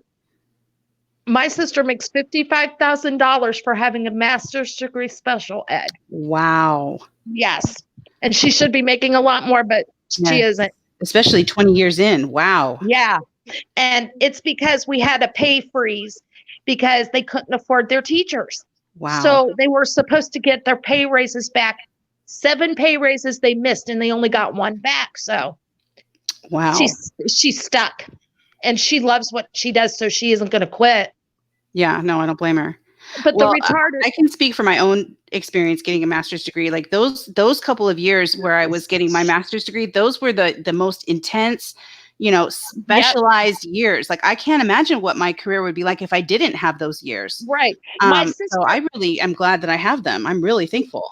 My sister did her master's degree while she was taking care of my dad. Wow. Wow. Yeah. And I don't know how she did it either. Because she'd take care of my dad all day, every day. Yeah, go to school at night. Yeah. On the computer. She wore herself out. Yeah. But I will always be grateful to her for doing that because bless her. She loves her kids. That's right. And I just don't understand why people use that word because I wonder if they know how badly they can hurt people by using it. I don't think they do. I really don't. And if they do, then I think that they're just ignorant. They just they don't know any better, to be honest. And it doesn't matter how many times people try to tell them or educate them. Some people choose to still use it anyway.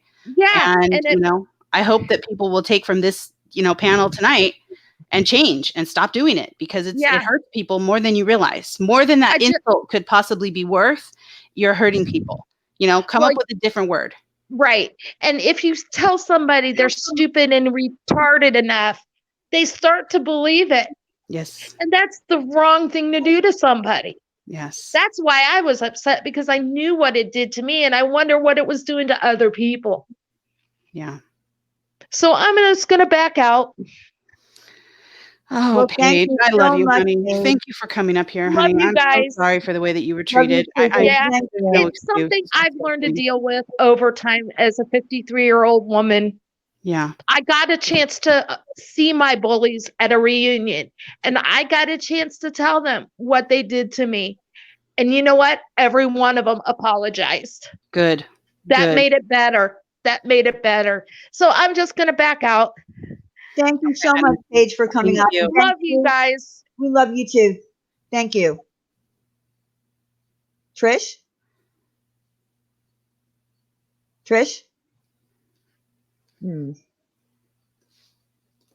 Hello? All right. Well, I'm going to let, I don't know. Trish, can you hear us?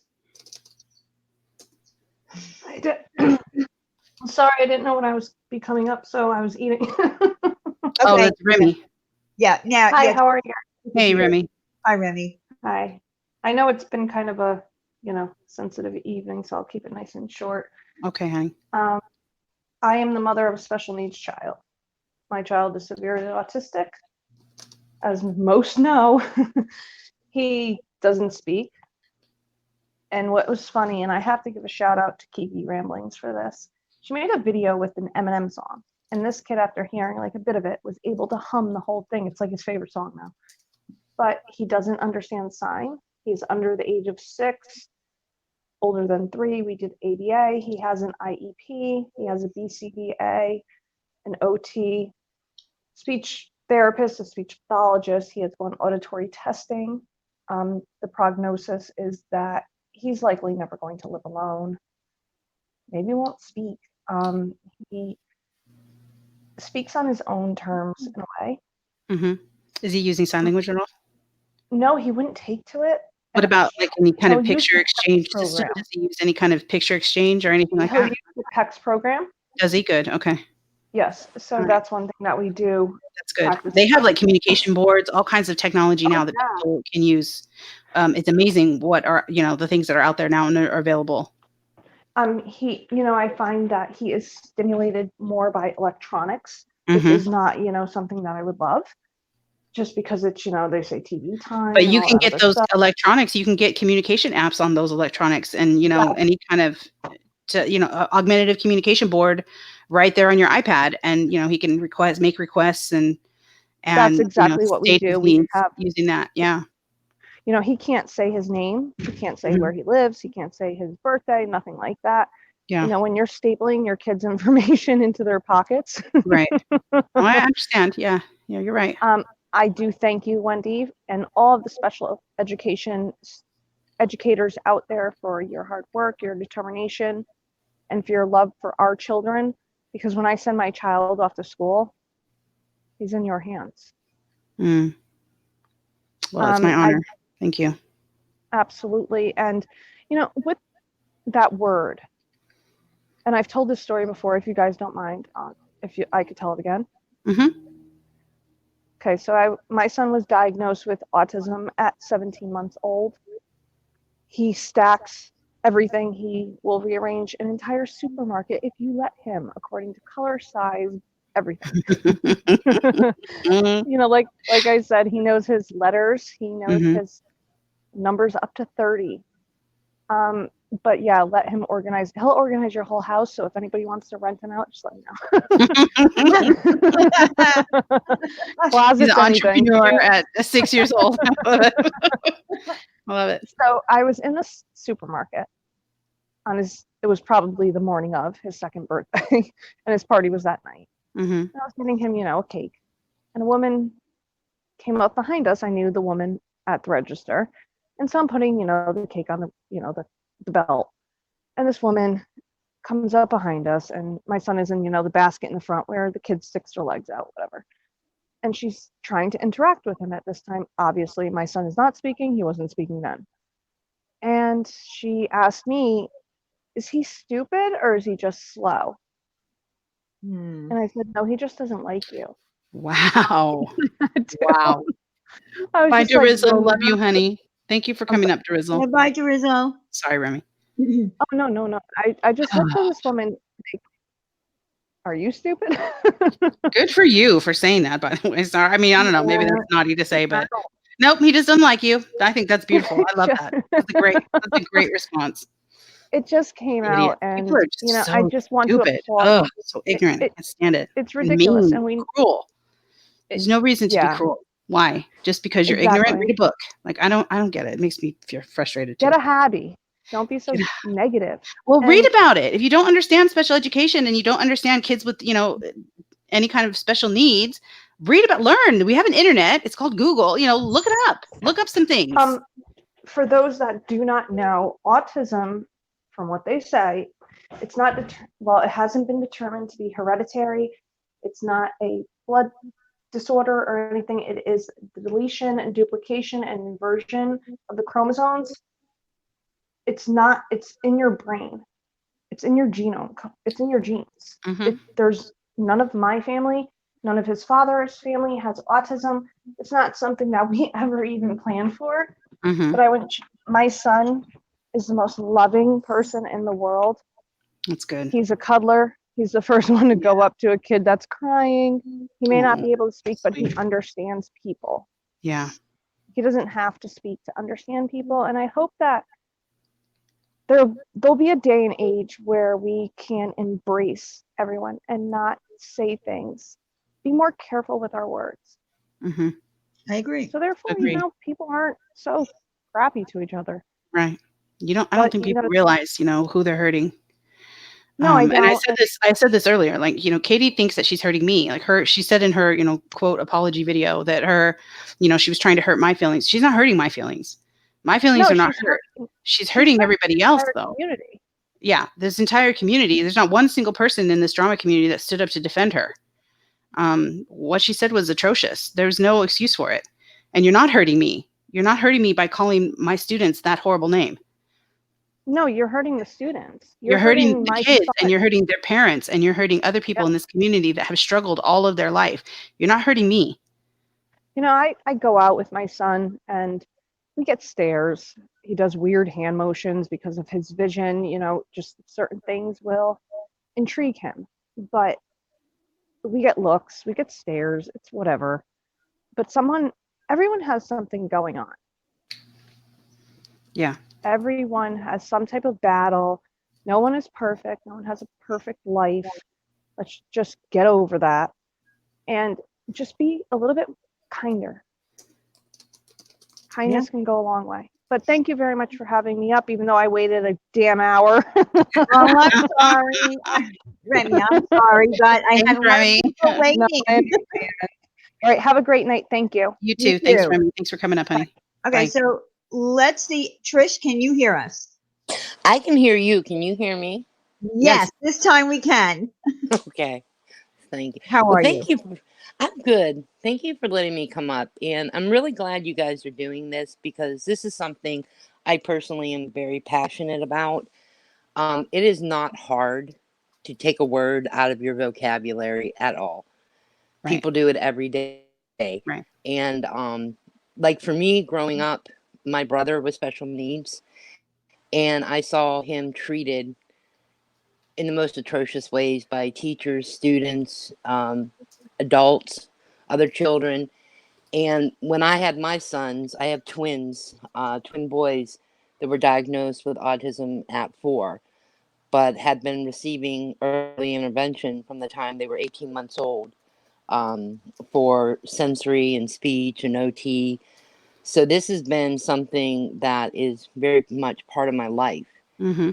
And both of my sons have gotten ABA therapy. They've had IEPs from the time they were 3 years old. And it is not, I don't understand why it is so hard for people to understand that these type of words really impact. It's like hitting somebody. To me, when I hear the R word, I hear the term window licker, short bus, helmets, all this stuff. Yes. It bothers me a lot. Mm-hmm. And I often speak up about it to the point people, start telling me to get over it and stop being a snowflake. And I don't think that we take it serious enough because there are so many, I think it's 1 in 50 or 1 in 55 children are diagnosed with autism. And how many other children out there have some kind of intellectual disability or, just ADHD, everything. There's more children that are being diagnosed early. And so when people start using these type of words, it just shows their ignorance, in my opinion.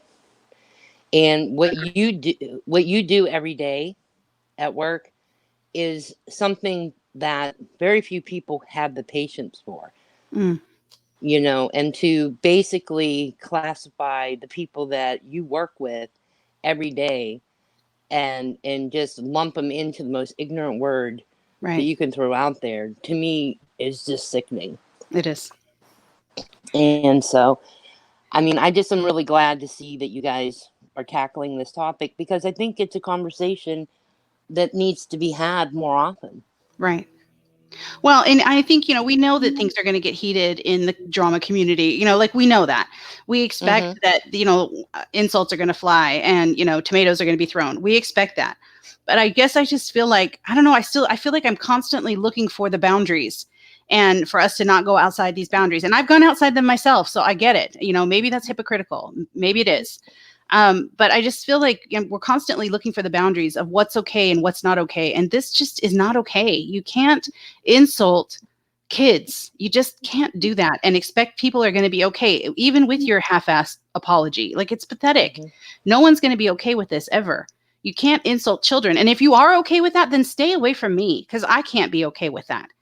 And I don't think it's right to insult adults with that word either. I don't think it's right to ever use. There's so many other words in the English language. You can use several others. You don't need to use that one. And all the other ones that you mentioned, I didn't even think about all the rest of those, but you're absolutely right. Short bus, window licker, all these other things, like not all of those are just as vile, just as rude. Well, I agree with you. And I think one of the things that we miss being on social media in general, but specifically when you're in these type of communities, that a majority of the people here that are on these live streams, that are part of these communities, have some level of disability themselves, whether it be physical, intellectual, mental. A lot of people down here have mental health that they deal with, right? Financial issues, homebound, the list goes on and on. So why is it hard for people to understand that when you bring up terms like this, that a community can get outraged? I would love to see everybody get outraged. I think pretty much everybody is. There's one little small group of people that, feel like we're the ones that are overreacting, I guess. But the rest of the entire drama community has completely shunned this person. They're not defending her in any way. There's not one platform that has risen up to defend her. She made a terrible mistake here. And, definitely. She should never have said anything even close to that. And her apology was weak. So I don't think people are going to forget this anytime soon. They're just not. Right. And I think in doing that, one of the things that is really hard is, especially because I know there's a lot of parents out here who are doing everything they can every day to make their children successful, independent, and happy. And we rely on, when we send them to school, we rely on people like yourself that works with them. Every one of my children's resource managers have been amazing.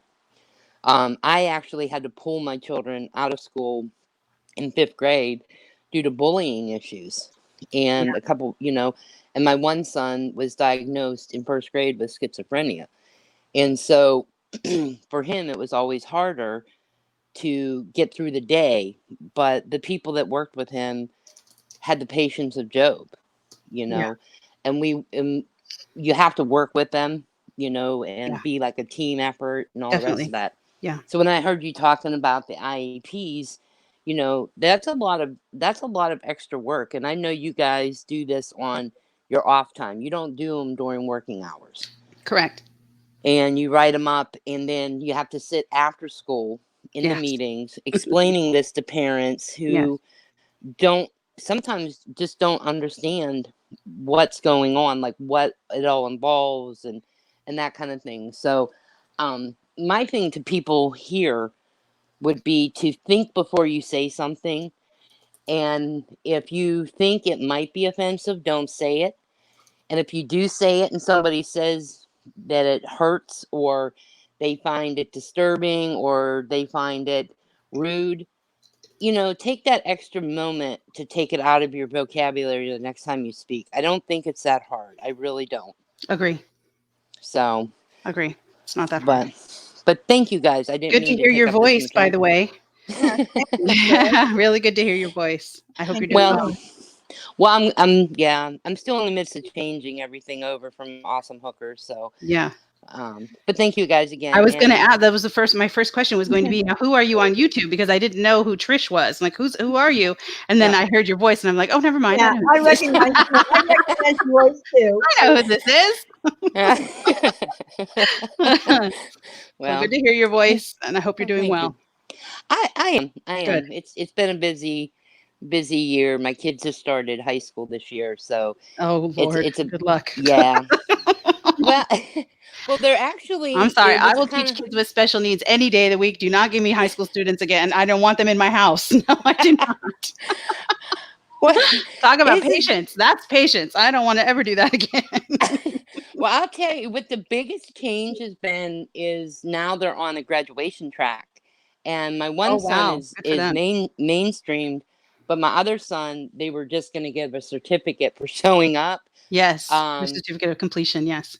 but now they have a program here in South Carolina where he will be able to go to what they call career track. Yes. And so now he's going to be able to, he wants to be a chef. Oh, good for And him.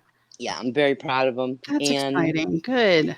And so we've been kind of trying to figure that out. So we've been trying to search for him a like an internship that he Uh-huh. can do for Mhm. 60 hours. Aren't there agencies that'll help place him? I'm sure his program, like they have transition programs and stuff that'll help place him to like intern, at certain places or whatever. Do they have Well, that there's there? I know they have that well, here, but not the, everybody, not every place has that.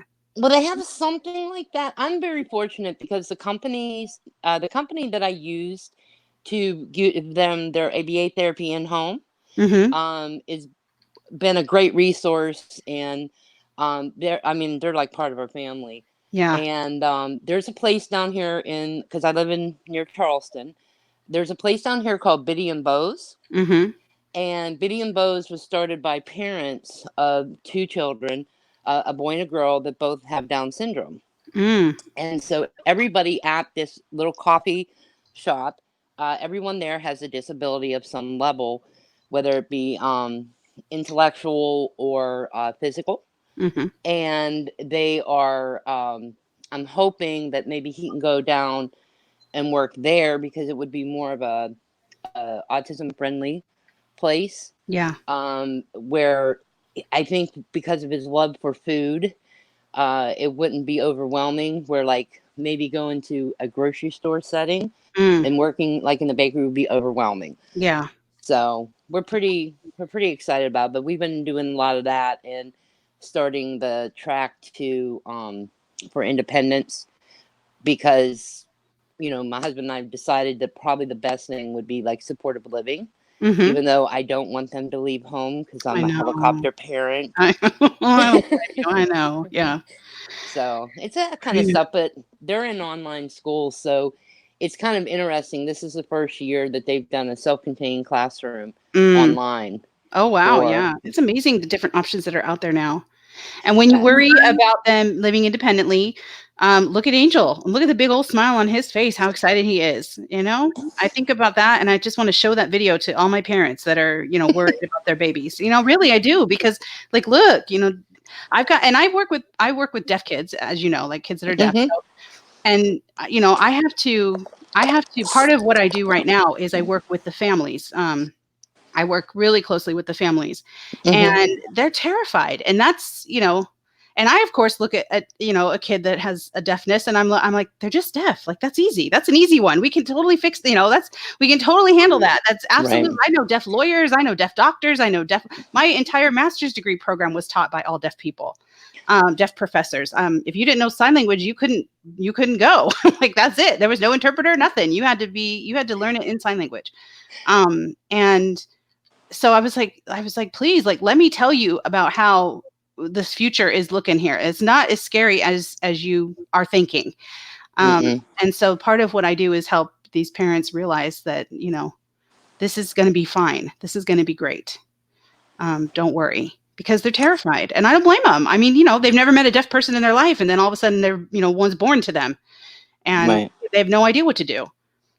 And I get it. Well, I think one of the things that's why I became a parent advocate. Good. And I take and go to this local elementary school when I can, and a lot of times I will sit down and talk with people, with parents, and kind of let them know what their options are.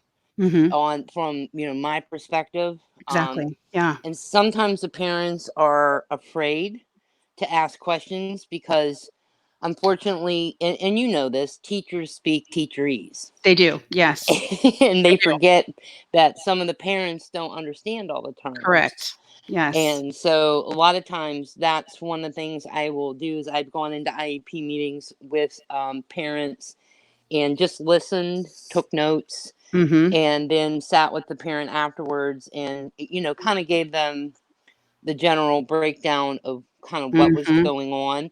I love that. I have always wanted to be an advocate. I have thought many times about becoming an advocate because I love special ed law and I love all the ridiculous parts of it that people find tedious. I love, and I love, empowering parents. I love, helping parents feel like, they know what's going on, because I do have compassion for parents that feel completely overwhelmed as part of the IEP process.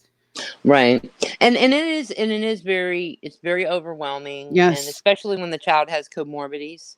Yes. Where they're not only are they autistic, they're also ADHD, which actually overlay each other a lot. But there's a lot of those type of things. But I think anybody who has any kind of experience with it at all or wants to be trained in it, I think being an advocate for a parent, a family is really rewarding in its own way. I work now with a lot of the parents who in my area are using, because the school my sons go to it's a public school, state public school, but it's virtual. And I work with a lot of the parents that are coming in new to the school and try to kind of help them get through the setups of everything. And then kind of go from there, because we're not allowed to join homeschool associations because we're K-12.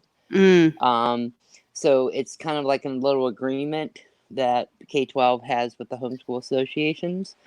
So we kind of have to do things a little bit differently. But yeah, I would definitely tell you to become an advocate, especially because you do know ASL. And there's some parents that I've dealt with that had hearing impairment and would have felt much better having somebody who could sign, and I'm not very good at it. So, but anyways, but again, thank you guys. I'm going to jump off. Okay. Thank you so much. Thanks for coming up, honey. Trish, if you want, I'll write a letter to Gordon Ramsay, and maybe he can, Diane will make it happen. Yeah, I'll make it happen. Diane will make it happen. Well, thank you. I will definitely take you up on that. Okay. All right. Melissa said, so for any parents out there that have a student with an IEP, remember the phrase discrimination under the Rehabilitation Act of 1973.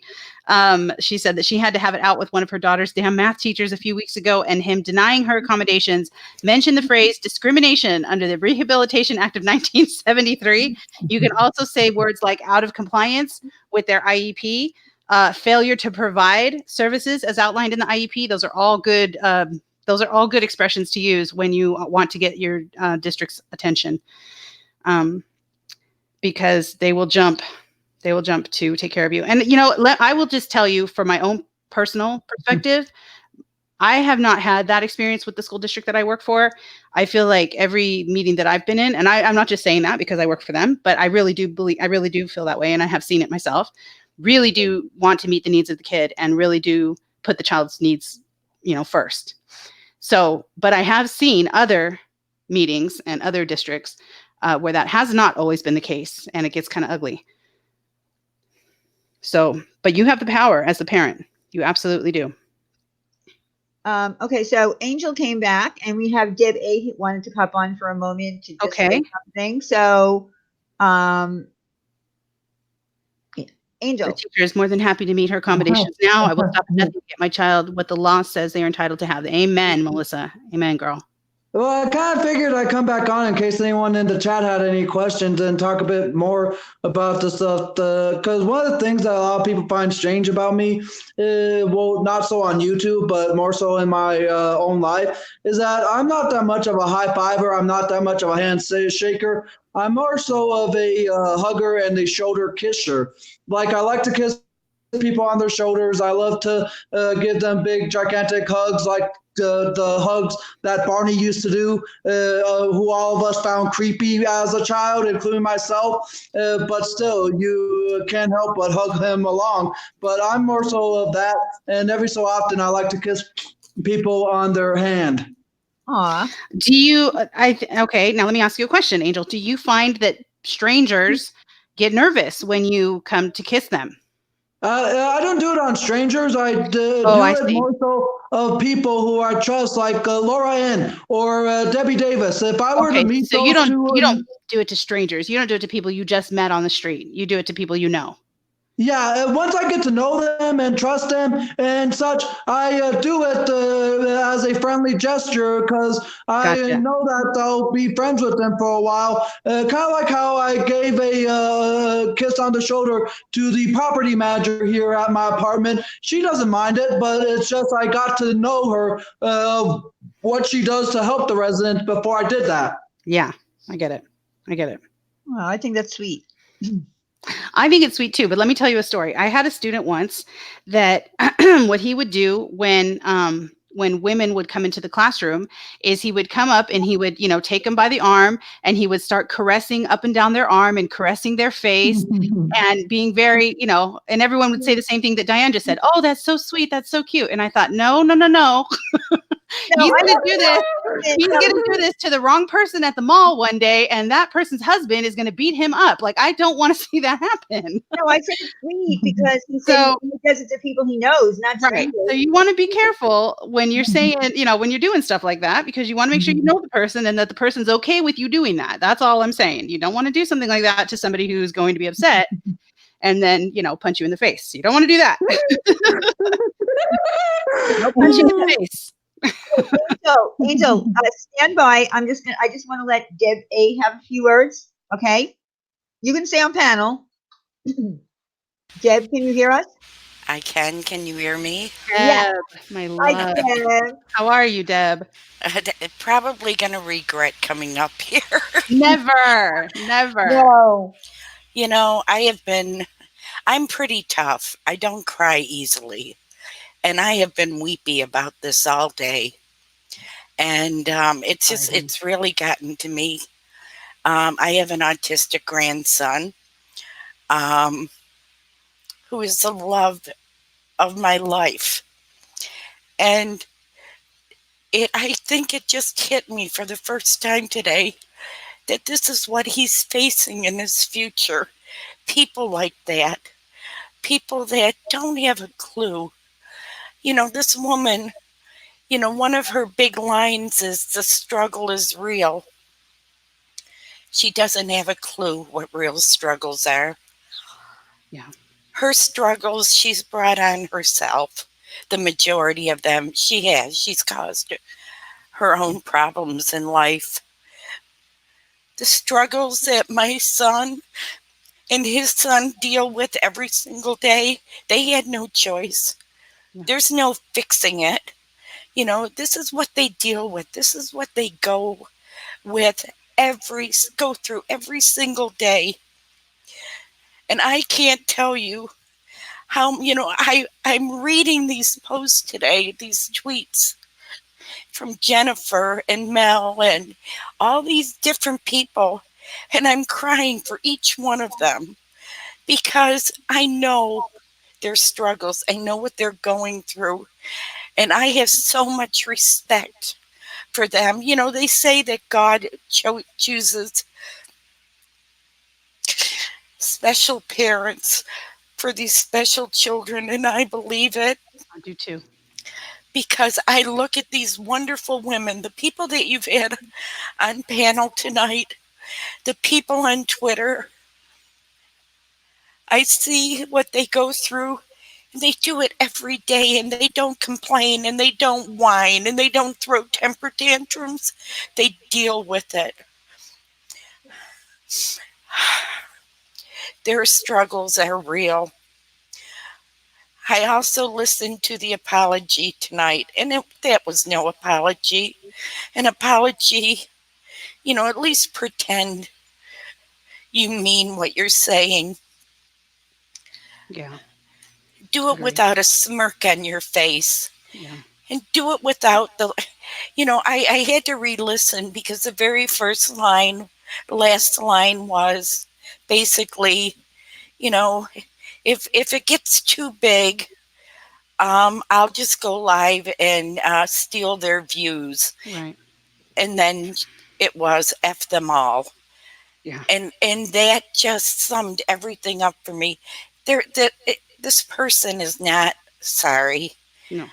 Not at all. No. It's she needed somebody to tell her Yeah. that what she did was wrong. Yeah. And I think that's why I've been so keyed up about this, because like I said, the people that need the education are not listening tonight. It's like you said, Wendy, they think that we're blowing this all out of proportion. They think that you're using this for views and it's just drama. It's not drama. For some of us, it's our everyday life. That's right. And it is a struggle. Mhm. It is real. Yes. I think about the future for my grandson. He's an amazing child. Mm-hmm. My son came out of the Army 100% disabled. And I said, why, God? Our family's been through so much already. Why? And then his son was born, and he was a beautiful, healthy baby. And then all of a sudden, he quit responding, no eye contact, no, and he was diagnosed. And I said, why, God, why? But as time went on, I understood, and I saw that the why for my son being disabled is because he's there now for this child. He's his advocate. He's the one that fights for everything for him. It's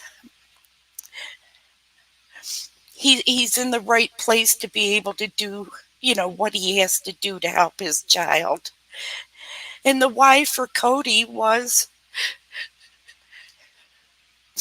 to show our family how, despite it all, no matter what we've been through and no matter what life, throws at us, we are so lucky.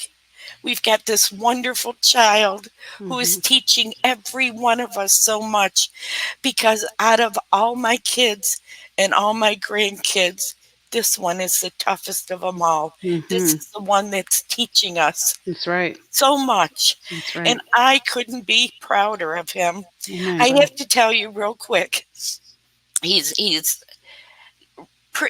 verbal. I mean, he can have a conversation if you tell him what to say. Say hello to grandma, say, but he could read it too. He's 6 years old. Mm-hmm. And you can say to him, Cody, what is 695,000 times 875? And within seconds, he can give you the answer. He's 6 years old. Yeah. Wow. He's Amazing. brilliant. He's Amazing. brilliant. So, he may not,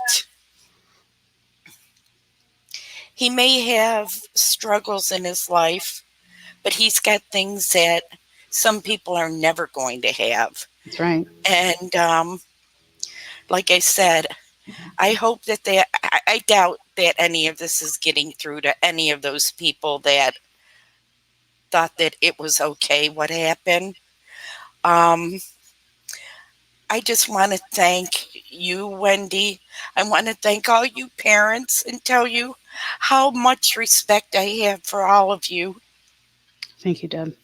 For what you do and the kindness and the love that you have for these children. And for all of you out there that think that they were just being dramatic and that this is no big deal, it is a big deal. Yeah. It is a big deal. And I don't think that you realize how many people you affected with that statement, and how many people can never come back from this. Right. So that's all. I didn't mean, I'm rambling, and I don't No, mean to. Deb, I love you so much. That's all right, You're welcome to babe. be up here anytime, honey. You know that I absolutely love you. I have nothing but the utmost respect for you. And I think I love your heart, but mostly I feel like I love your wisdom.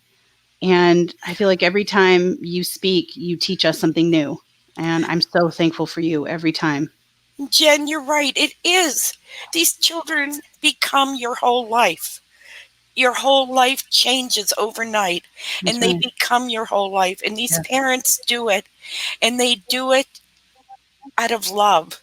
Yeah. You know, it's not obligation. Right. It's love. Right. The teachers, they do it out of love. If Yeah. it wasn't for teachers like you, Wendy, you know, we had no clue at 2 Right. that he could read.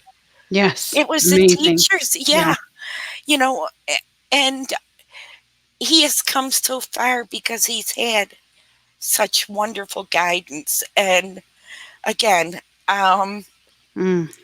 I thank you all, and I want you all to know that there's a whole hell of a lot more of us out there that understand the struggle and what a real struggle is, Mm-hmm.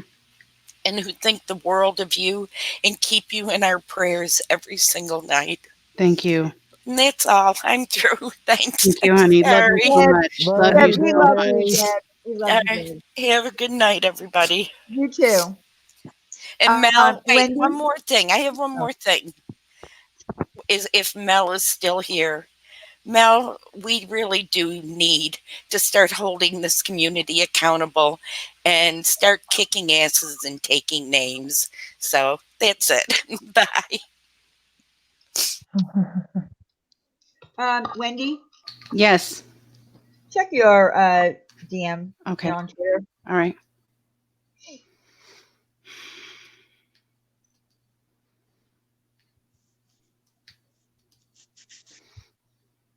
So, Angel, Yeah. do you want me to see if anyone has any questions?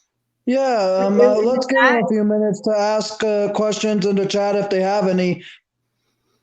Okay, let's see. Does anyone have any questions for our lovely Angel who's on panel?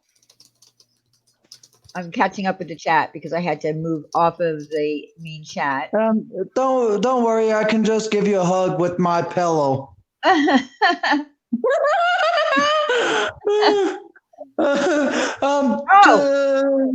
someone wants to know how old are you? Diane, where did this come from? Her thumbnail on her live stream right now. Oh, this is Laura's thumbnail? Yeah. Nice. Yeah. Nice. What in the hell? Should we screen share it so that Sure. everybody can know? Sure. Let's screen share this. Yeah, let's screen share this. Give us a second, Angel. Yeah, give us a second. All right, I'll try to keep track of all the questions. Okay, hon. Okay. Give us a second here. She's just such a loser. All right. Here's her thumbnail. Here it is. So we had this whole stream tonight. We didn't bash her at all. We didn't mention her at all. And this is what she chooses to have as her thumbnail. Are you presenting me? Wow. Yeah, I am. The definition of, I can't even say the word. And why is it so offensive? It's only offensive to those that do not understand the English language, apparently. Because it can be used in the sentence, chemicals to retard the spread of fire. Is that the context in which that word was used today, class? No, it was not. Nobody was talking about retarding the spread of a fire. So next, try again. It was not used as a verb, you idiot, talking about someone who doesn't understand English language. It was used as a noun. It was not used as a verb. So you putting up these definitions as verbs is ridiculous. You have no idea what you're saying.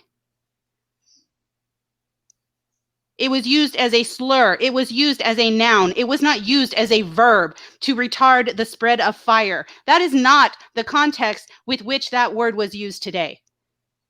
You dumb idiot. And saying dumb is okay. She is dumb. I know. I'm just saying. That's my professional opinion. She's dumb. She's ridiculous. And you're rude and you're ignorant. You have no idea what you're saying. None. Well, because she thought we were going to blame her. Of course she did. She thinks everything's about her. Honey, not everything is about you. And we weren't blaming her. We didn't even talk about you tonight, honey. You have to try to make everything about you. And when you do, you screw it all up. Nobody's using the word retard in this context as a verb. No one is using it in that context, honey. Ignorant loser. God, that makes me mad. I have held myself together this whole stream. Yep. And this ignorant loser puts this out? Why is it so offensive? It's not offensive in this context, you moron. Oh, we didn't call out Brian. Okay, again. Brian is in the chat begging for forgiveness, which is more than I can say for Laura or Katie. So shut up. That's right. Brian is in the chat swearing on his children that he will never use that word again because he is open to change. He is open to being educated by all of you lovely people that are here tonight. The other two think it's fine. That's the difference. God, don't get me riled up. You will not like it. You will not like it. Not today, people. Because we're in charge of, we're in charge of everybody. We're in charge of somebody who does this. Where's the outrage? Guess what? We're not on YouTube 24/7, 3 times a day. We actually do other things. We cannot be held responsible to call out everybody's issues that you have a problem with. We're not going to do that ever.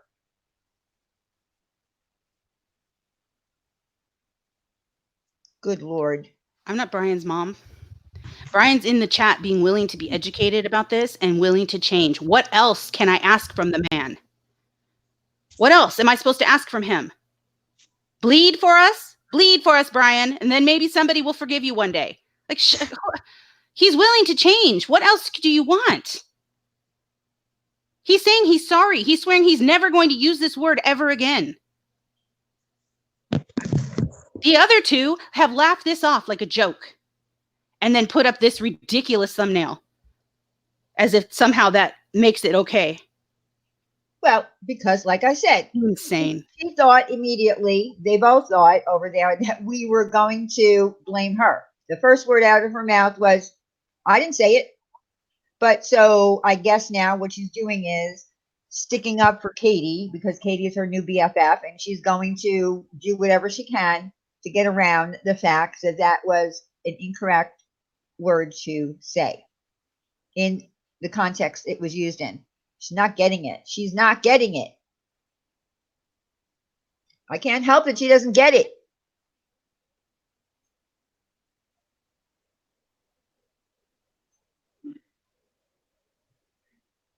Well, Angelo, those her well, it worked. Yeah, all of her thumbnails are done that way. Well, it worked. She's absolutely vile. Absolutely vile. We're supposed to. I can't think of a more ignorant thing for her to put up there. Why is this so offensive? It's only offensive to those that don't understand the English language, and she can't figure out that this wasn't used in the as a verb. She doesn't understand grammar enough to realize this was not used as a verb today. It was used as a noun.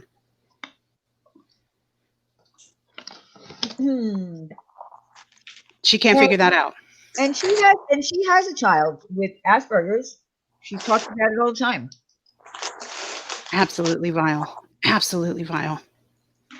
Oh, and she's going to probably go at me for saying that, but I would think, and she even did a 3-part story when on Ash, because when we had that panel, she thought we attacked her and she wanted us to all learn about autism. That's right. That's right. Brian is here learning. Brian is here being willing to be told about this and change. What else can we ask? I don't know.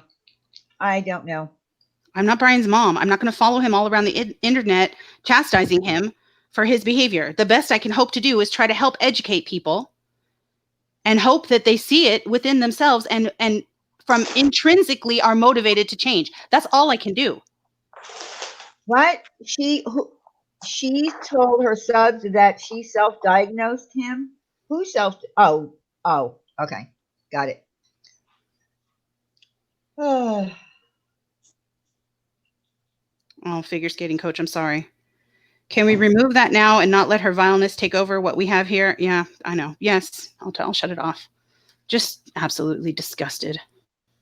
I love you there, Wendy. Oh, Angel, I'm sorry. I got all nasty and mad. That's all right. I've just been eating some chili cheese Fritos while you vented there, but I love you. Well, good. I'm glad. I'm glad you're all right. I went grocery shopping earlier today and got some snacks, including a bag of chili cheese Fritos. Well, that sounds like a better day than what I'm having. So good job. I'm glad.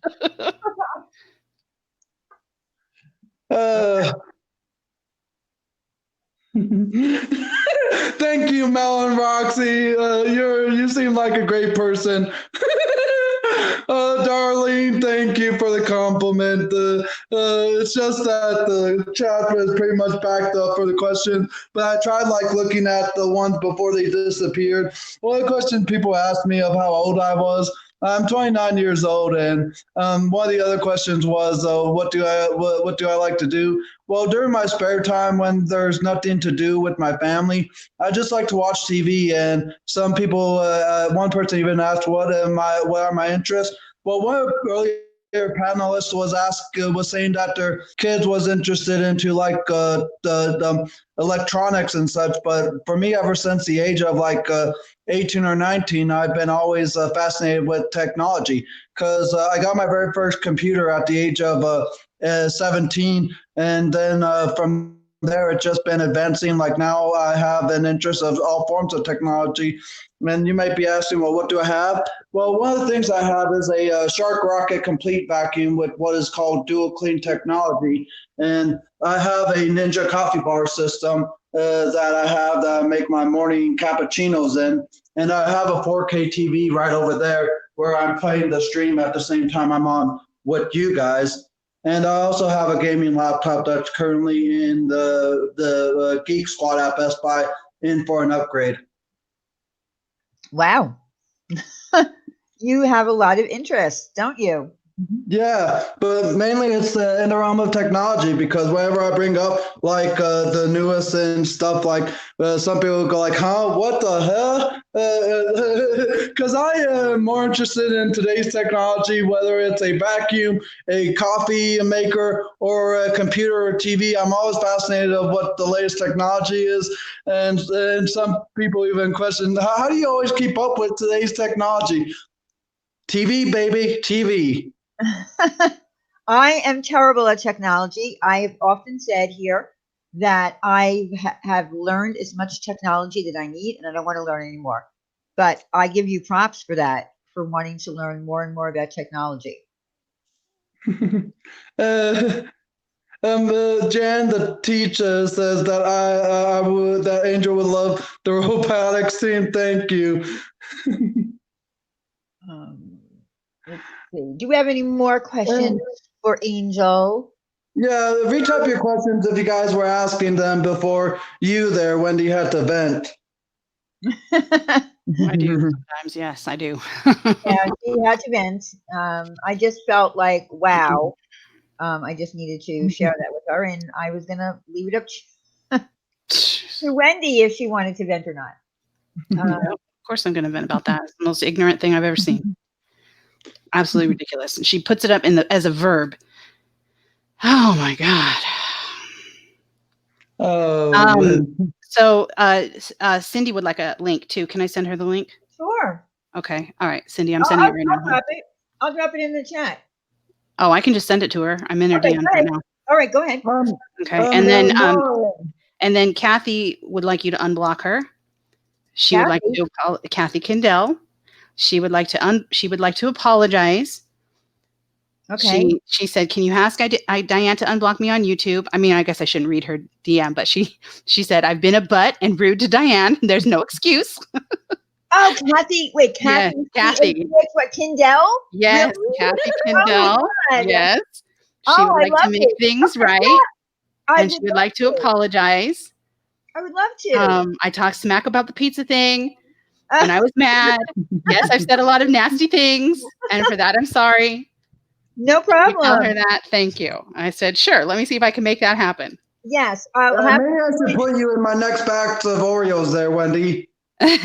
Yes, please. Yes, please.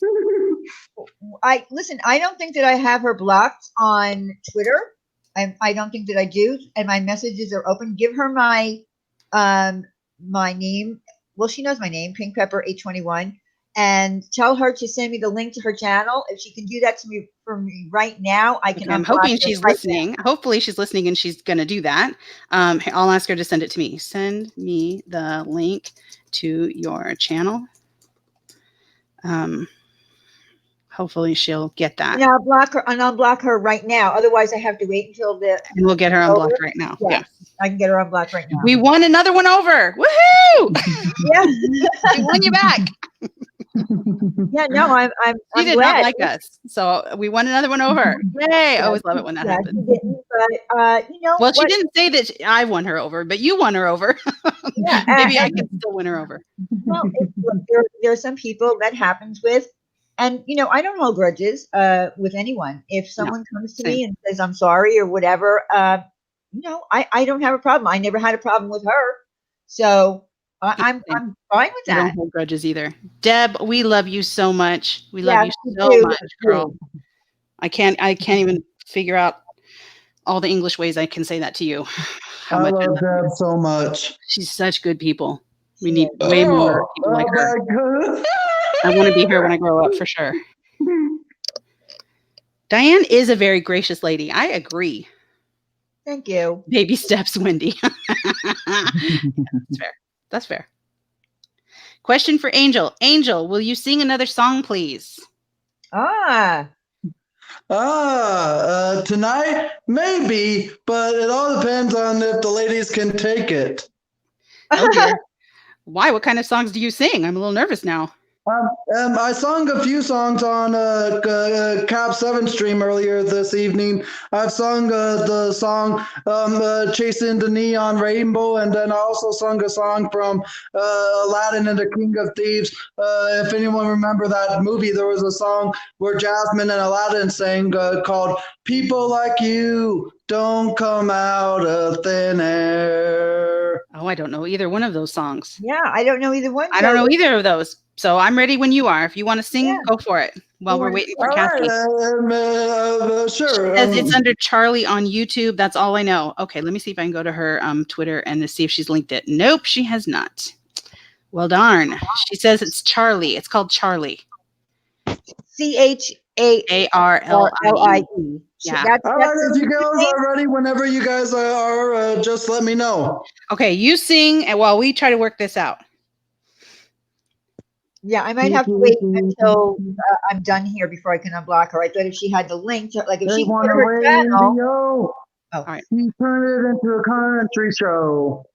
I was walking in the cradle to the crying of a steel guitar. Mama used to sing to me. She taught me the sweet harmony. If you weren't close, never thought I'd really take it this far. Singing in the bars and chasing that neon rainbow, living that honky-tonk dream. 'Cause all I ever wanted is to pick up the guitar and sing. Just trying to be somebody, just want to be heard and seen. Chasing that neon rainbow, living that honky-tonk dream.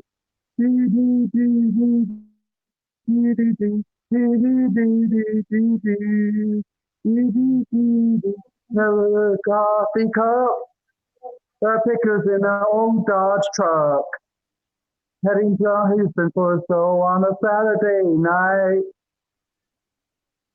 Big overhead, half the time I'm singing for free. But the crowd is into it, Lord, it makes this seem right.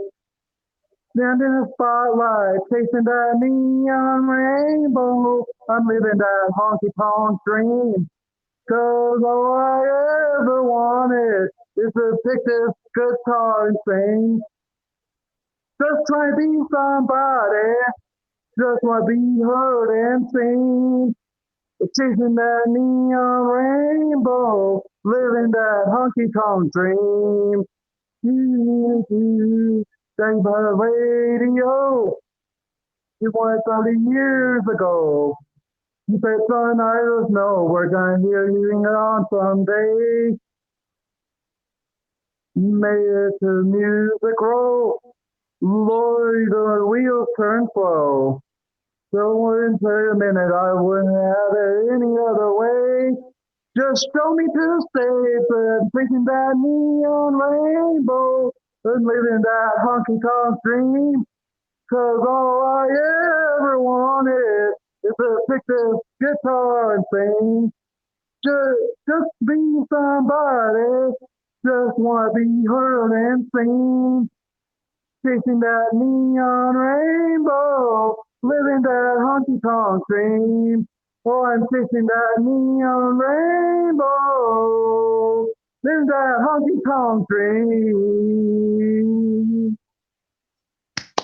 And no matter who you are, and that's what a lot of people, autistic people, need to do, is live that honky-tonk dream. Because I'm living that dream right now of fulfilling my hopes and goals in my life that I never got to try to fulfill or make when I was younger, back when I had severe mental outbursts and disabilities. But now, like the song says, I'm chasing that neon rainbow, living that honky-tonk dream. And so far, my dreams have been coming true. I won my guardianship case, and I'm living closer to my family than ever before. But there was an earlier question about that, is how often do I see my family?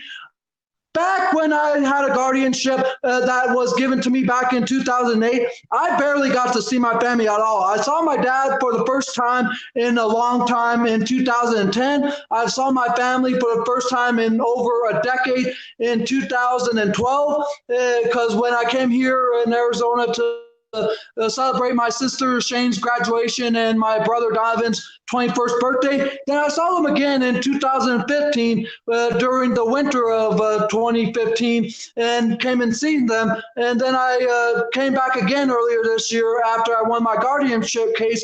But after that trip earlier this year, that's what motivated me to come live closer to my family and live that honky-tonk dream.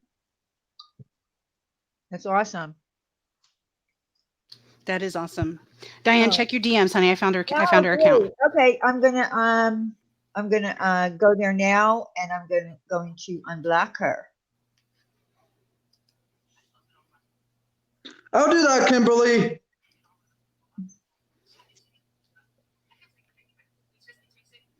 Okay, here we go. And my dad also tried coming to my graduation when I graduated in 08, but he wasn't able to get in contact me at the time. Okay, Kathy is unblocked. All right, Kathy, you're unblocked, girl.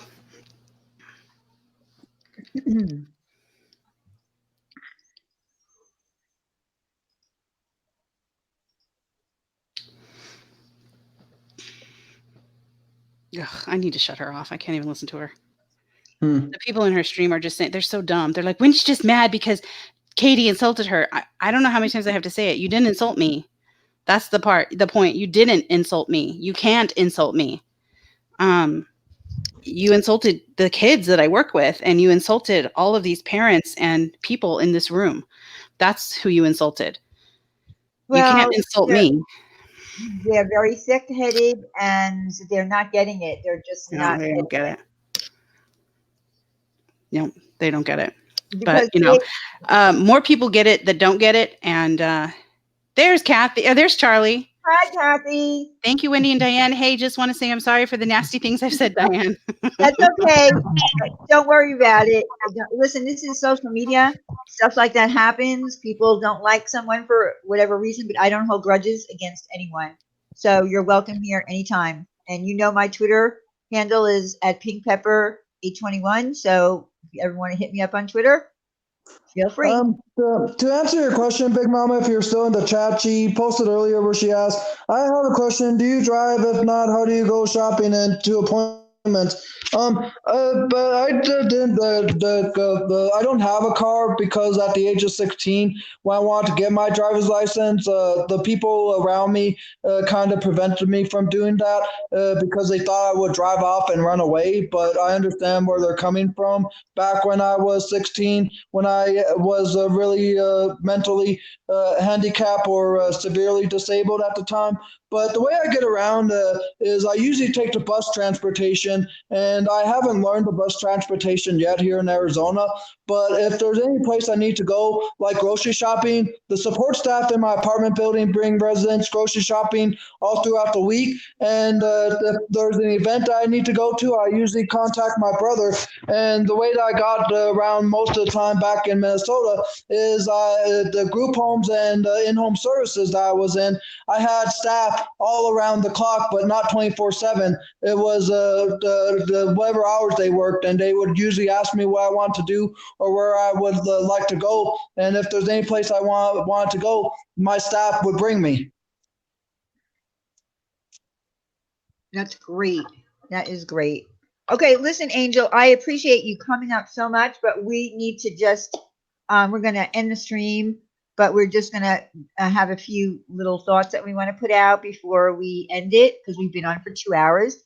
But listen, Angel, I want you to come over anytime, even for ladies' night. I mean, we have gentlemen that come over even for ladies' night. So, all right, yeah, and I'm pretty sure the people will want to get to know more about me and such. And someone even suggested I do a Q&A. Maybe I could make a video and like announce a stream of where I answer the people's questions live on the air sometime soon. But it was great being on. And to any adults that has a disabled child, please have your child to chase that neon rainbow and live that honky tonk dream, because if they don't live the dreams that they want, they can't get anywhere in life. And we all want our dreams and goals to happen. And make sure your kid is chasing that neon rainbow.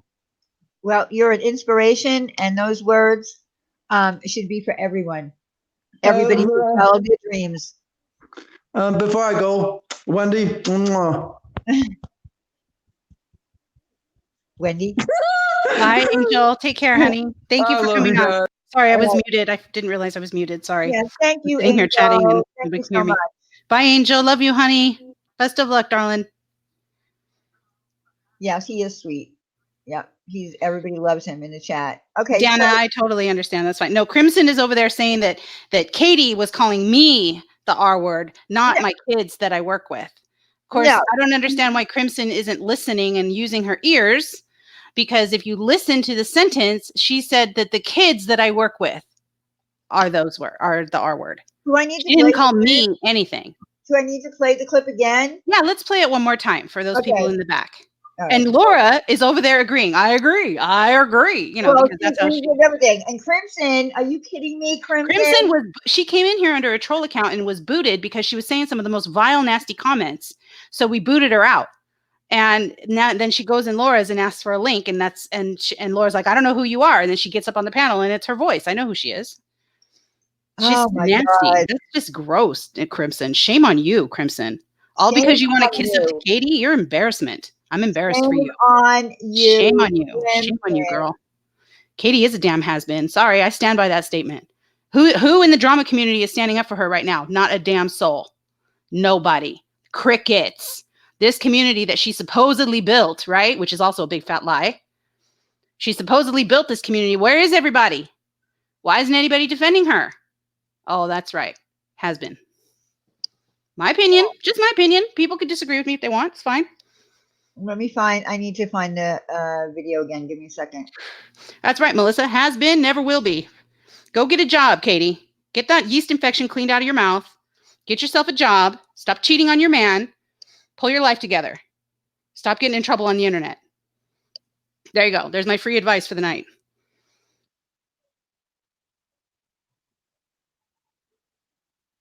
Why can't I find the video?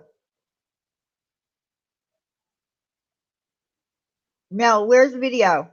Yeah, look at Twitter. Look at Twitter if there's any doubt in anybody's mind. Do you want me to find it? Yeah, I can't find it. All right, let me try to find it. I don't know why I can't find it. I found it before.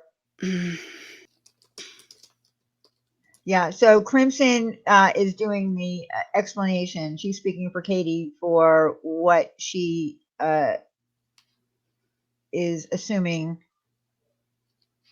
because she's wrong. Right. Okay. So let me make it full screen. Hold on. Well, you don't have to show it. Yeah, why not? No, just everybody play should it. see how Laura's laughing. Well, you can hear her laughing. She's laughing.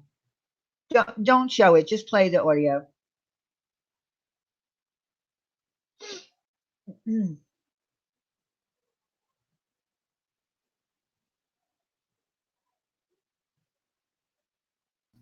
you hear me? No. Can you hear me? Oh, I can hear you. Yes. Okay. Sorry, I knocked my thing out again. All right. So how do you want to do this then? Just play the audio. I don't know how to do that. Just screen share and then it plays or what? No, you don't have to screen share. Just hit it. Oh, like on my phone? Yeah. Oh, sorry. I thought we were doing a high-tech version. My bad. Hang on. I had it up in the computer browser and everything. Hang on. Oh, thank you, Play Mellow. All right. You guys ready? Yeah. All right. Here it is. Motherfucker, I cannot fucking stand anyone with that personality. I can't. She acts like she's like the moral compass of the community, and it's like, really, bitch, why don't you go back to your daycare job? Why is she saying that she says that she teaches special ed kids and stuff? Okay, big fuck, you teach retards. No offense, like a lot of people could do that. That's not a hard fucking thing to do. Okay, so she wants to act like she's all high and mighty with her condescending. How old are you? Because you look older. I hate her so much. And then there you go. So she's not calling me that name. She's calling the kids that I work with that name, and Laura's agreeing.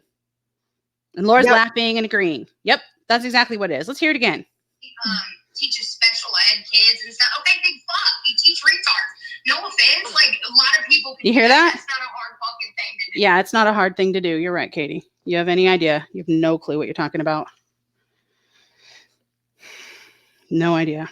And so Crimson, you're a moron too, dude. I don't know what else to tell you, honey. You're crazy. Yeah, and if anybody has ever worked in a daycare, that's not easy either. I've done preschool. I've done infants and toddlers. Back when I was putting myself through college, Katie. But anyways, and that's not easy either. That's not an easy job either. I'm just saying. I had strep throat and pink eye every other month. Oh, God. I did. I alternated diseases every other month. I would go from strep throat to pink eye, then back to strep throat, then back to pink eye. It's crazy. Oh, dirty little kids. Wendy, Mello gave us a super chat. She wanted me to read it to you. This is for Wendy, who has the extreme job to not only teach our children with learning disabilities, but support and love these amazing kids and their family. Thank you, with hearts. That's for you. Thank you, honey. That tears me up. That makes me cry. That's very sweet. Thank you, honey. Thank you. Yeah, I don't have an easy job. I have a very blessed job. I love my job. I love the kids that I work with, and I love the families that I get to support. Not anybody could do it. She's wrong. But again, she's not insulting me. She's not insulting me by saying that. I can't be offended by what Katie says because I don't value or respect her. So I don't care what she says about me. You know, she thinks that I'm bothered by that. She's making herself look dumb. And Laura, you're making yourself look dumb too. The amount of ignorance is outrageous. Outrageous. Well, the whole intent that night was for Laura to keep asking questions to Katie about Wendy and I because she knows that she hates Wendy. So that was her intent. So she was trying to do an interview that you're going to interview her about us. That's all she wanted to do. And then brought up Brian because what else is she going to talk to Katie about? Right. I know exactly. And by the way, Katie has been on my panel more than once. She's been up here at least twice. Yep. So, the whole thing is just so childish. I don't understand what Laura's trying to prove. Laura's trying to prove that if you talk about flame retarding, that is the same thing. My God, the ignorance is outrageous. I need to do some assessments on her. Like, I really, I really want to help her. I'll write up a little IEP for you, Laura. Let me help you out, darling. Oh, she's out of her mind. She's just out of her mind. Outrageous. Well, and I'll throw something back at you, Katie, since you keep talking about how, no one ever doing better than you will talk badly about you. So what does that say? Because you cannot keep my name out of your mouth. I don't talk about Katie. This is probably the most I've spoken about her in months. I don't talk about Katie. I don't care about her. She's not on my radar. I don't think about her at all. She's really trying to hurt me with some of the vile things that she says, and all she's doing is ruining her channel. She's destroying her channel. She's already almost ready to lose her Drama Stars channel because of it. Because she decided to body shame me. I had nothing to do with that strike, but she's losing her channels over it. That's money out your pocket, girl. That's money that you're losing because you can't get over this obsessive hatred that you have for me because your friends happen to love me. Your ex-friends. Sorry, they don't want to have anything to do with you anymore. But, back in the day, they liked you. And they love me. And you can't handle that. You're so bothered by that. And by the way, Painful. It was a total lie that I hate to say this, but Katie, you lied about how I told you I wanted to do with some drama while you were dying. That's not true. We've been doing drama on this channel since we started. I spoke to Katie for hours on the phone, having her explain to me her surgery. So she's lying. And I don't like that. Why would you lie about that? Of course she is. Why would you lie about that, Katie? Because she's a liar. That I spoke to you for like 2 hours at a time. Liars lie because they're liars, Laura. Laura. Jeez. Sorry, Diane. Liars lie because they're liars. That's what they do. Thank you, Diane and Wendy. One little word should be deleted from the dictionary. Amen. Thank you, honey. Yes, absolutely. Thank you so much. My God. And that the thing is that Laura runs with all these stories about us. That's not true. That is not true. That's not true. Yeah, this whole, we tried to steal her show. We tried to whatever. No, we didn't. We didn't care. Nobody cares about your show, honey. Nobody cares. She's just a liar. That's all she is. Marsha, do as you wish. Thanks for allowing community members a platform to voice their feelings. Of course. Thank you, anytime. Marsha. Thank you, Marsha. That's what we do here. And you know what? Yeah, we did drama and we have ladies' night. Yeah, call it a ladies' night, whatever you want. That's not an insult. We have fun here, usually, when we're not, having to deal with this kind of crap. Although tonight was an awesome night. But when we're not having to deal with, Laura and Katie, we're not having to deal with these two evil villains. We have a great time. It's crazy. There's not a night that they say that we go live every day and all we do is talk about them because we have no content. That's not true. Yeah, that's not true. You can go back. That's true for them. When was the last time Katie went live and didn't talk about me? And when was the last time Laura went live and didn't blame us for something? Yep. When we go live maybe twice a week. Yep. She's live. They're both live multiple times a day. I think this is the 4th time Laura's probably live today. I'm not sure. Come on. Get a life. Get a life, please. Isn't there anybody in your life that wants to spend time with you? Anybody? I don't know. I couldn't be on multiple times a day. I got things to do. I have a job, unlike some people. Well, it's a shame that people just, I don't know, have the need to lie all the time. Well, it is what it is. Sadly, that is what it is. That's fine. We have fun. A lot of times we don't even do drama. Everything with them is about the views. We want the views. No, I don't care about views. I really don't. This is not my career. I'm not trying to build an empire over here. So no, I'm sorry. That's not true. We do this because we enjoy it. And, we started over a year ago. And yeah, by the way, we are going to have our 2nd annual Halloween ladies' night. Spooky stuff, getting ready because Wendy hates it. I know. Why do you make me do this? Well, because we're going to do it. I think you enjoy making me uncomfortable. I really think you do. like it. I do. Man, we're gonna have to explore that a little bit because I think you really enjoy that too much. I think most of you in the chat like it too. You guys are sickos, you sickies. Well, that's why we're doing it.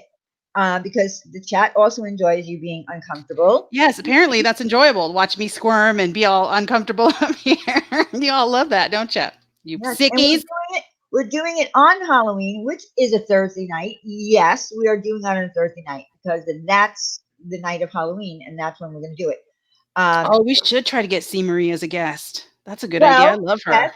Speaking of CMaries, I'm going to be doing a giveaway that night of 2 of her spooky Halloween illustrations. Oh, that's awesome. Yes. I love that. Listen, CMaries is a well-known artist. Very well known. Yes, she's so talented. Yes. So if you are fortunate enough to win one of her illustrations, feel honored by that. Yeah, it's a big deal. It's a big deal. Big deal. And her cat is going to be on the dodo. I know. Please dress up and come to my house. I have 10 pounds of candy. I'm there, girl. I heard 10 pounds of candy. I'm on my way. I haven't dressed up for Halloween in I don't even know how long. Oh my gosh, how long? Been years. She wants you to order a costume from Amazon. Jules! Jules. Yeah, and I didn't even talk about any. I did no commercials tonight. No commercials tonight. I know. No commercials. 10 pounds of candy. That sounds great to me.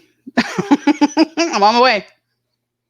Actually, I'm not a big sweet tooth, to be honest. But good night. I'll go help pass out candy. Good night, Melissa. Thank you so much. Love you. Thank you for being here. Yes, thank you. And thank you for putting up. Everybody today on Twitter. Thank you so much for. Putting that information out and sharing it, because a lot of us wouldn't have known that was happening. And the reason for the stream tonight was more about the women that were hurt and angry about what happened. I know. I opened my Twitter and I could not believe it. I was like, whoa, everybody's really upset. I had no idea. I didn't realize people were, I didn't realize that people were going to look at Charlie trying to get blocked her first night back in here. She says, hey, Wendy, we can talk about parts of the body you don't want to talk about. The vajayjay, LOL. Look at Charlie trying to get blocked her first night in. No. She's not. No. Because if she's interested in doing that, then because she knows it makes you. Charlie, you're a thin ice girl. That's what we like to do to Wendy. We like to make her uncomfortable. Apparently, we think that's fun around here. That's for sport. We love to do that to me around here. Yeah, we do. We do. Yeah, I hear it. I get it. I get it. But, we typically do that on ladies' night because. Red Roadrunner, you too. You're about to be blocked yourself. Look at you. Uh-oh, there she goes. Okay, the words are coming out. More. No, don't say that. Don't say it. Stop it. Oh, my goodness. Donna. All you people loved me at the beginning of this stream, and now you all turned against me. Everyone turned against me by the end of the stream. That's about right. No, they do it. They're not turning against you. They know that it's fun. It's all in fun. I know. And we do have a good time. We do. Oogly moogly. I like that one, Sugar. I'll be okay with that one. That one can stay. Can I ask you a question? Can I ask you a straight up question? Because I'm a little confused about something.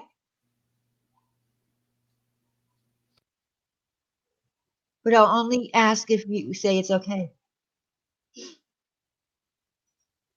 Okay. Ooh, chasing the neon rainbow. I like that. So, Sugar, why are you so concerned? Because when we were live with Randy, you were saying some things. You were kind of like spamming the chat. You were not happy with us that night.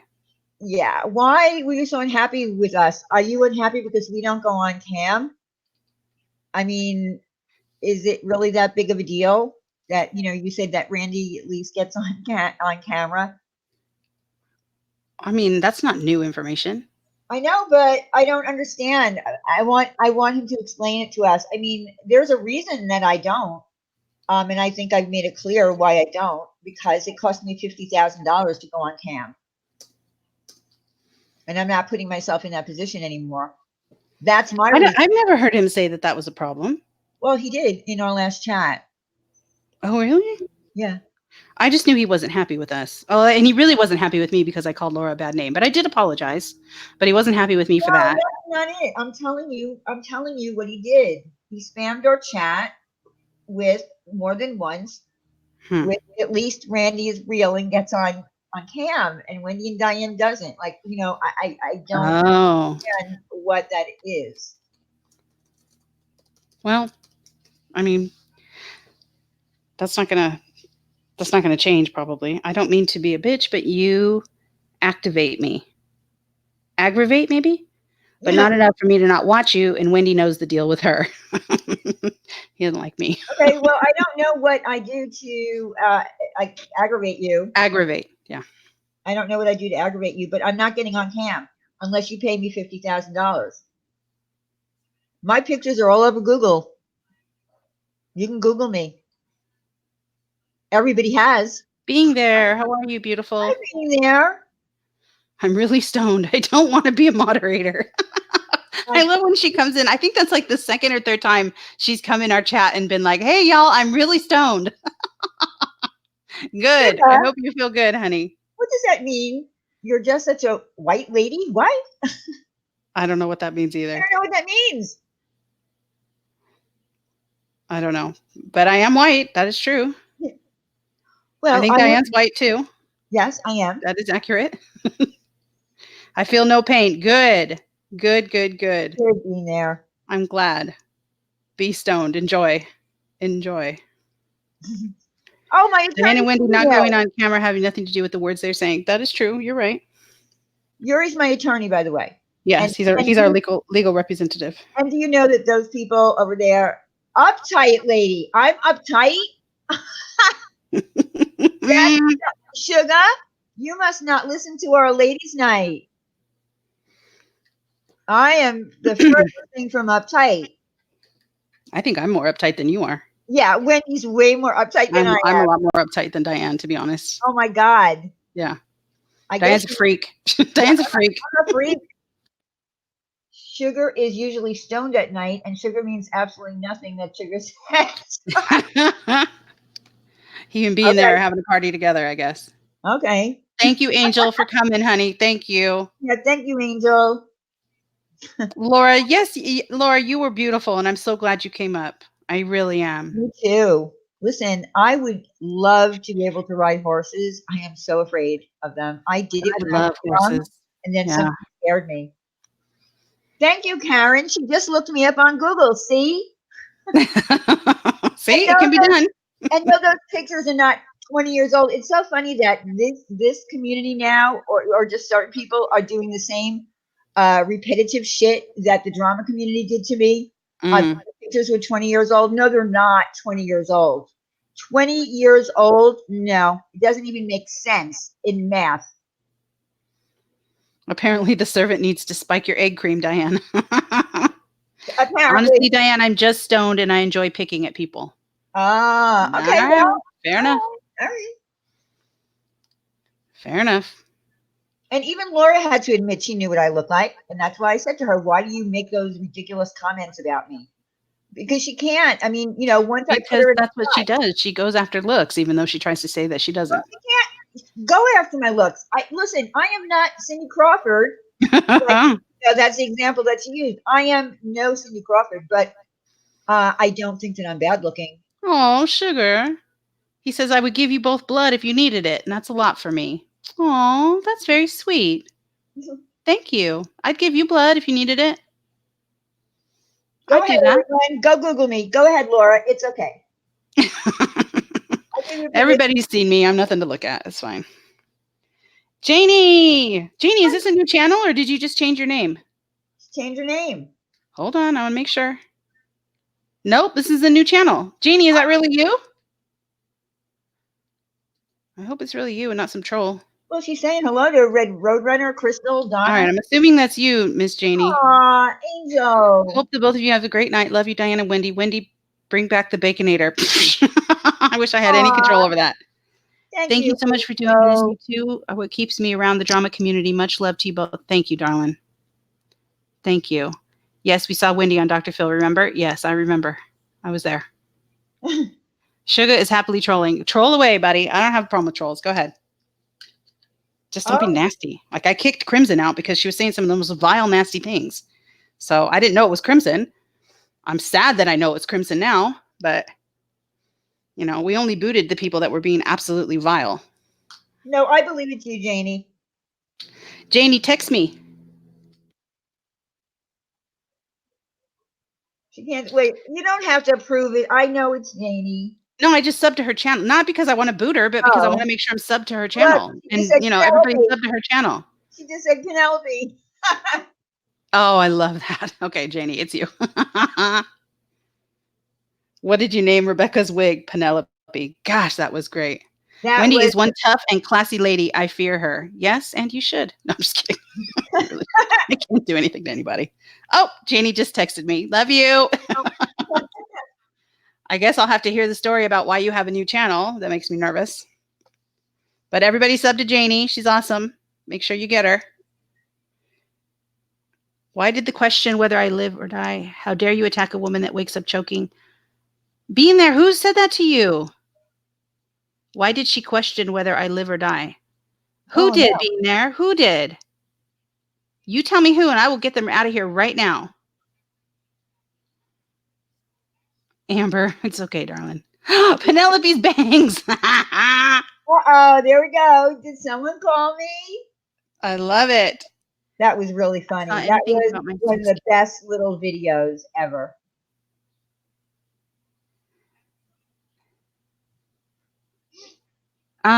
Being there, who did? Oh, she did. Ugh. Who did? Laura did.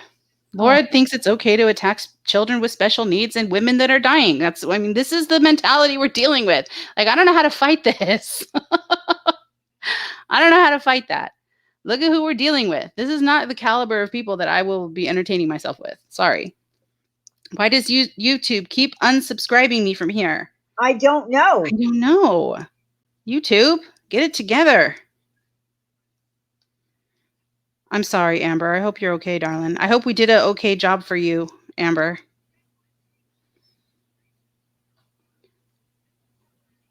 Yes, Brian, she is dumb. I guess it's a terrible insult for me to call somebody dumb, but you know what? You would be so proud of me of the words I'm not using. That's true. That's true. Dumb is the nicest one I can think of. Sorry. I'll have to look up some different ones. And first of all, I need to say this for the record. Being there does not like to be called a dying woman because she's living. Yes, she is. Amen. Sorry about that. I didn't mean any offense by that. No, I'm so sorry. No, I'm saying it to, the people that talk about her. She's not a dying woman. She is a living woman. That's right. She's living her best life by the ocean. And that's it. I mean, technically we're all dying, right? Yes, it's true. Sugar, good for you. Sugar says, I'm so hungry. I lost 8 pounds last month and I don't want to find it. Lord, help me, Jesus. Do you find that when you're stoned, you get hungry? Do you get the munchies? Or is that like an old wives' tale? Like, does that really happen? I don't know. I don't know. I haven't smoked pot since I'm 17. I haven't smoked pot in a really long time. Right. Just like I haven't been a hoe in a really long time. In a really long time. I haven't smoked pot. It didn't agree with me. It just didn't agree with me. I tried it like 3 times, and each time I was as paranoid as the last. My mom used to love this community. She always hated the double standards. Making fun of Rebecca is just as bad as using the R word. Rebecca has special needs as well. Who's making fun of Rebecca? And nobody's even talking about her. Yeah. And I'm sure that that's not the real Paparette. So shame on you for even using her account. You disgust me. Get her out of here. Get that troll out of here. That's not the real Paparette. And that's not her daughter either. That's not even her old channel. She's lying. Disgusting. Yeah. Figure skating college. Yeah. For me, it was 17 and that was it. I tried. Sugar says he's eaten uncooked pasta before. When you're stoned, Is that the kind of stuff you want to eat when you're stoned? Like, I wonder if it is. Like, I'm really wondering. Oh my God. I get hungry. I don't need any help. Oh, being there. That's right. Has a son who's on the autism spectrum. That must be difficult. Yeah. Yes, Amber, she did. And that account is just using her name to have a conversation with us, and I think that's gross. Oh no, it's the only food he had in his house at the time. But you could have cooked it, you could have boiled it, no? I just had to eat something. Oh, that must have been hard. Well, congrats on the 8 pounds, though. That's pretty awesome. Are you doing keto or something? Are you like doing something special? Well, not with uncooked pasta, I guess, but are you doing keto or something? Are you doing is there some specific diet you're doing to lose 8 pounds in a month? That's pretty good. He was stoned. Yeah, I thought so. I'm going to be honest with you. I wish that I could get stoned. Like, I wish sometimes that I could. I'd like to see Diane stoned. I think I would like that. Listen, I don't drink. I've never been drunk. I've never had a drink. So, sometimes when I see people, say, I'm going to have a glass of wine to relax, or they get high. I wish that I had something that I could do to like just chill out. Well, maybe you need like a cookie or something, like a little edible. You don't have to smoke it if you don't want to. No, I'm even afraid of that. I'm afraid. You're afraid.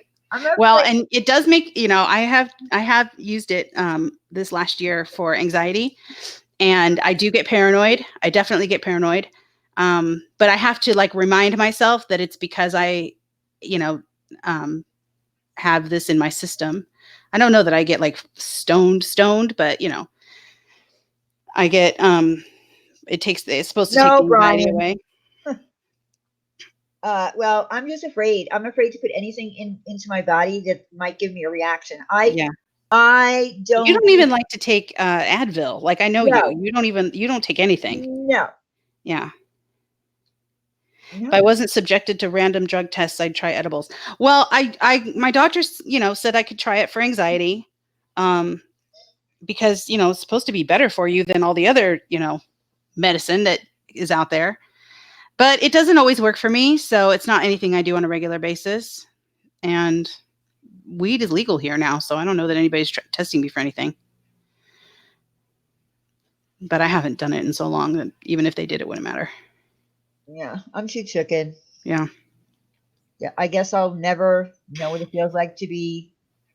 Well, when I come visit you, I'll see if I can bring something for you, and we'll just do it nice and safely.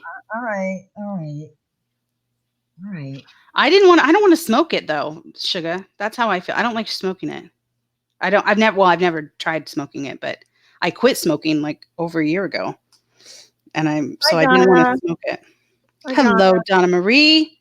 Sorry so late visiting relatives in New York. You're always in a different place every time I see you.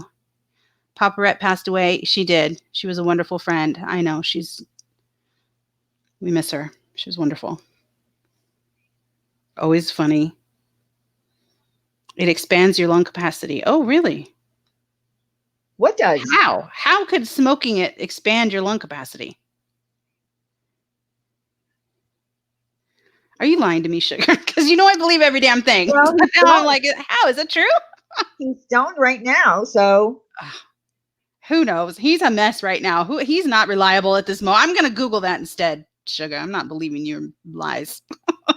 He's stoned right now, so he's probably just goofing. He's probably just messing with me. Yeah. Knowing that I'll believe every dang thing. It makes you want Pop-Tarts and Yoo-Hoos. I know.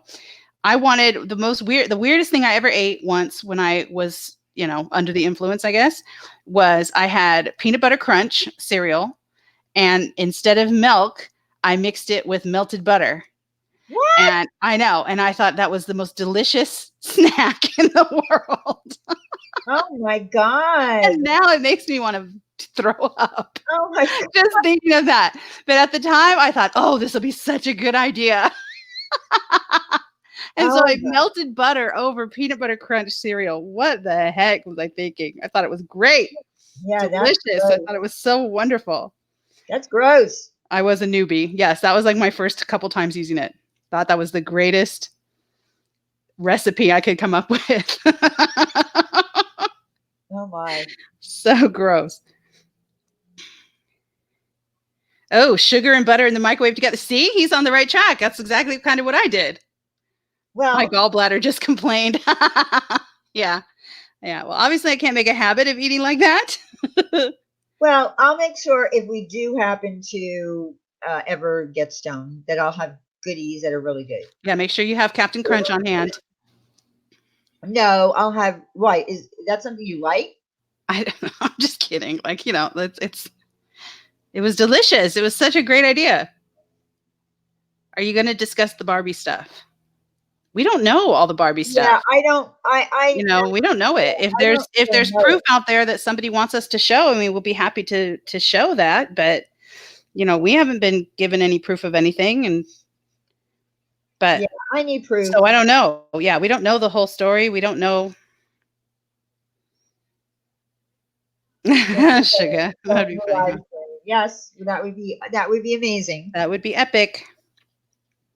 If I don't fall asleep, because one time I got stoned and we all went to the movies and I fell asleep in the movie theater through the whole movie. Mm. I mean, well, that was the idea, is that it was supposed to, because the anxiety that I get, causes me to not sleep. Right. So the idea was that I would take that and then fall asleep. But what happens is that I don't fall asleep. I just stay up and I'm paranoid now. So now not only can I not sleep, but I'm wondering about all kinds of bad things happening to me. So it didn't really work like it was supposed to.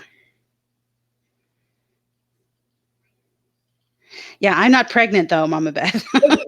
I'm not pregnant. So it wasn't that. It was just being stoned.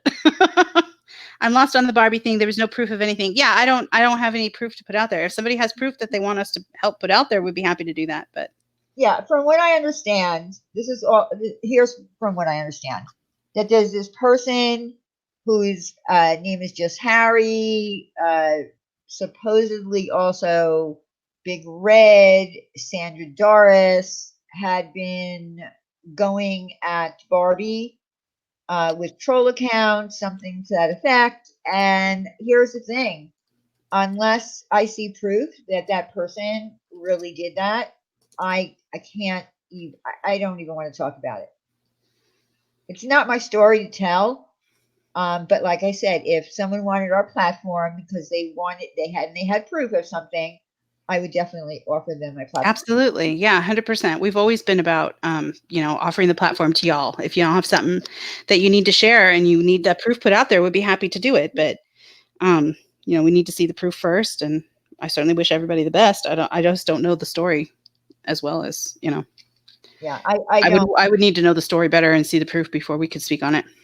I mean, there's lots of speculations about, this person going back years and years and knowing Molly's related to Nanny Molly, or something. Nanny, princess. Yeah, but that still doesn't prove that that's What's with these people chasing each other on the internet for 10 years or more? Come on, y'all. That's weird. I don't know. That's weird. I'm judging that. That's weird. Yeah, I don't get it. If y'all are still chasing me around in 10 years, Katie, I'm going to judge that. Don't do it. Let me go. Well, I've already told Wendy and Randy both that if I'm, going at it with one person for, numerous years on YouTube, to shoot me. Right? I mean, come on. Pull the plug out of my router. Don't let me. Yeah. Don't let me do that. That's 10 years is too long. All right. I guess we're going now, right? Yep. Well, sorry. That was Big John. So much for coming tonight. And thank you to our people who came up, the lovely women, and of course, Angel, who came up to talk to us about their situations, their personal situations with children with special needs. It was touching, and I think it was a great stream, and I appreciate everyone for coming. We didn't expect to do this.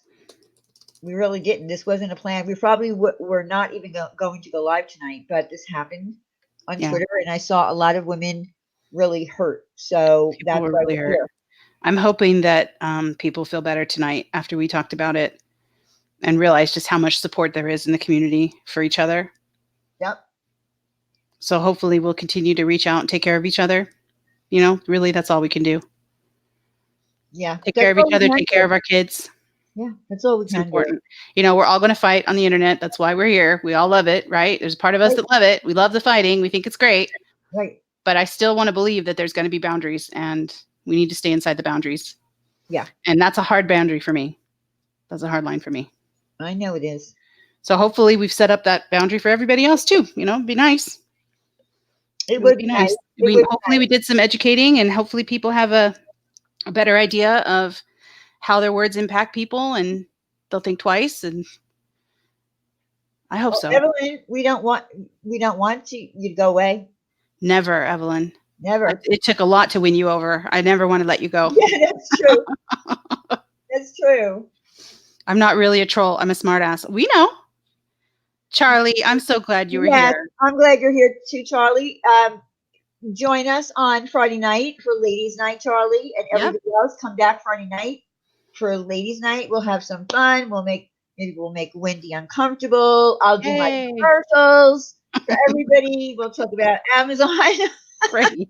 I can't wait. I think I'm going to be sick that day. No. No. But all my links are in the description if anybody cares. Shoot. And I totally forgot to do it too. Nicole's going to kill me. Why? Nicole sent me this video and I said I would drop it in the chat. And then I didn't, of course, because we got to chatting. So let me pull this video up and I'll put it in the chat for you guys. She just wanted you to see it. It's related. Of course, it's not even a 10-minute video. It's related to this topic. Maybe Diane, you can put it in the description so people can watch it. Sure, drop the link. I feel bad. I'm so sorry, Nicole. I suck, girl. I'm so sorry. Let me put it in the chat. Sugar, we won't hate you because you're beautiful. Hold on. Drop it in the chat, and then Let me put it in the chat, and then hopefully Diane can grab it and put it in the description box. Yep. And it's about not judging people based on how they look, and just some inspirational, footage for you to look at. So you guys click on that video, check that video out. We'll put it in the description too for you guys. All right, that's it, everybody. Okay, wait a second. Hold on 1 second. I just need to grab this. Hold on. Oh, are you grabbing the link? Yeah. There it is. Do you need me to DM it to you? Okay. No, I got it. Okay.